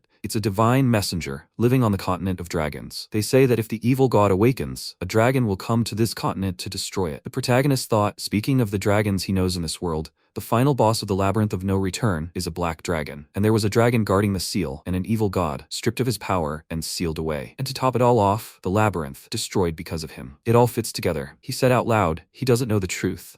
And he doesn't plan to cross paths with the evil god in the future, so it doesn't matter to him. Since the existence of the evil god is unconfirmed, does that mean this world is currently safe? Sebel, Noir, and Blanc looked at him in confusion. Then the butler said, no, there are threats. After the death of the previous demon lord, major threats truly disappeared. Of course, minor skirmishes between countries do occur. And that same holy kingdom of ISEKAI'D is precisely the seat of discord. Information from that country doesn't reach him, like a demon. The protagonist remarked that to find out more, he'd have to send a spy. And if he turns into mist and flies there to investigate, he could learn much more. The butler and the dolls simultaneously exclaimed, no way. MC muttered in bewilderment, why so categorical? He could turn into a bat or a wolf, and they wouldn't find him. Sebel again gave him a categorical negative. He told him that if someone of his level accidentally leaked magical power, it would be disastrous. MC exclaimed, well, he's exaggerating. Noir said, even a trace of his aura could lead to casualties. The protagonist hung his head dejectedly, upset. At that moment, Malula and Lalana exclaimed, school is over. Is their brother going to school too? Lenora hurried after the girls and reproachfully told them not to run around the house. She apologized to Sigmund for interrupting him. The protagonist assured her that everything was fine. He praised the girls for studying hard. Malula told him they were studying plant leaves today. It turns out they make medicine from them. MC laughed and exclaimed, wow, so if he gets hurt or sick,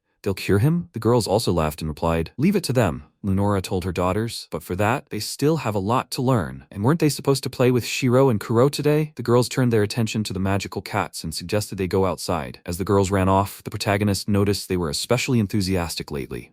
Noir told him they found the picture book he'd gotten earlier, and now their goal is to reread it themselves. The protagonist uttered, that very book. Lenora said that when they were nomadic, she was so busy with her daily work that she couldn't give them a proper education. They seemed to enjoy gaining new knowledge and learning new skills. MC asked her if nomadic life was really hard. The woman answered that it was. Even simple food was difficult. Looking after the livestock, hunting for meat, crafting household items, all this alone took an entire day. They were in constant fear of monsters and bandits who could appear at any moment. Although, of course, there were more difficulties than just that. The protagonist, looking at the girl's mother, thought that she must be considering far more things while she remained here than he could imagine. First and foremost, for her girls. Sebel, watching the gentleman, anxiously asked him if something had happened. Sigmund answered that no, he simply thought Lunora was amazing. The woman, hearing his words, exclaimed in confusion, that's not true at all. A few days after returning from the human city, MC said he was thinking of going to another country next time. Sebel asked him, then how about the Demon Kingdom? The protagonist exclaimed, exactly, so he'd be going there this time.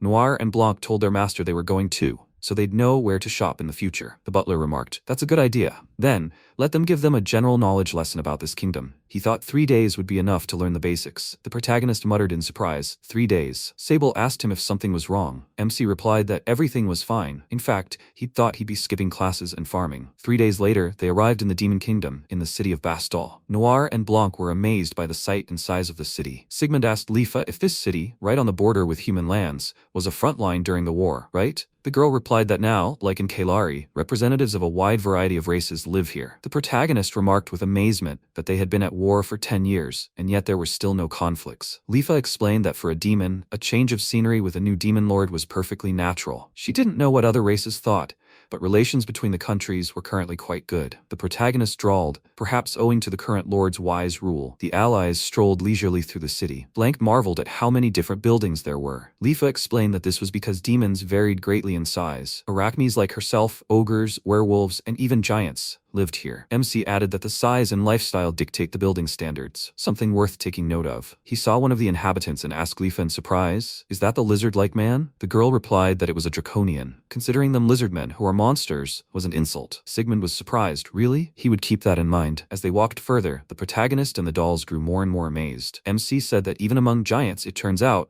there are so many different tribes, and if you don't count the demons, there are humans, beastmen, and elves too, and dwarves are visible. Are elves and dwarves rare here? Leafa replied that elves rarely descend among humans, but dwarves are highly valued as blacksmiths, so you can often meet them in any thriving forge. Noir remarked that they were strong and resilient, so some of them became adventurers, right? Leafa told her that was true, and praised her for remembering her grandfather's lessons well. As they continued walking, the protagonist remarked that he didn't see any homeless children around here. The girl told him it was thanks to His Majesty's decree, which, after the war, ordered the opening of orphanages in all regions. The state and wealthy merchants united to actively support and protect those who had lost their families in the war. The protagonist was surprised. Did the rich just agree? Leafa said with a smile that it was the demon's nature to obey the strongest that helped. It's a very convenient instinct at times like these. Besides that, there are many other differences between humans and demons. Many demons are naturally gifted with abilities tailored for combat. They can hunt monsters themselves and forage for food that drops as trophies.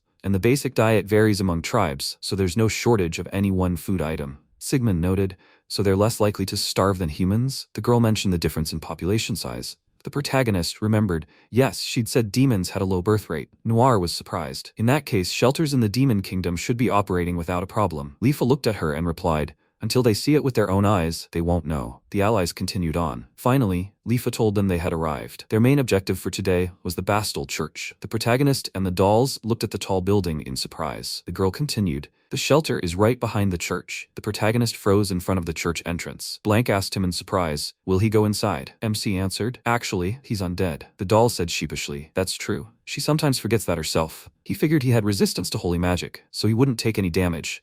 But based on his instincts, it was best not to go there. He didn't want to upset the believers. The protagonist resorted to a trick. He activated the teleporter, and together with his allies, bypassing the church, found himself at the orphanage gates. He opened the door, apologizing to the owners. Maria came out to greet them, looked at the guests in surprise, and told them she would now call the manager. Please have them wait here. The girl left, and the MC noted that they were clearly wary of them. Then, while there was still time, they needed to do something. He activated his vault and pulled out a purse full of money, handing it to Leaf. At that moment, the manager, Rosalie, appeared with Maria and said with a smile, do they have guests? The woman introduced herself and said she was the manager of this orphanage. What was their reason for coming here? Curious children peered through the open doors. Leafa apologized to Rosalie for the disturbance and the sudden visit and told her they had come to make a donation to their church. The woman beamed and thanked them for it. Leafa handed her the purse. When Rosalie and Maria saw the number of coins, they asked the newcomers in confusion, that much money? Were they sure about that? Leafa told them, of course. They also brought food. Please let them take that too. Maria, perplexed and embarrassed, told them they had nothing with which to repay them. Did they understand that? The protagonist replied, His Demon Majesty ordered active support. The girl's face turned pink. He noted that she seemed to believe it. A little later, when the allies were treated to tea, the protagonist remarked, there are so many human children here. Rosalie added, almost all of them are human. This town is very close to the border. The demon kingdom is now under stable rule. It seems the human lands are full of those who can no longer survive there, and these people, seeking their last hope, flee to them. Among them are children abandoned by their parents. Those who risk their lives to cross the border live here, as do those who lost their parents in this town. Sigmund said sadly, is that so? Maria said they were too careless. Demon society operates by the law of strength. Did they really think defenseless human children could survive in such a country? If not for Sister Rosalie's selfless devotion, none of them would have survived. Rosalie turned reproachfully to her assistant, who became embarrassed, apologized to the guests, and added that she had lost her cool. Sigmund assured her that nothing terrible had happened. Rosalie said Sister Maria had grown up here too. Not only she, but many other foster children who had grown up and started working, helping them in their free time. It was only thanks to this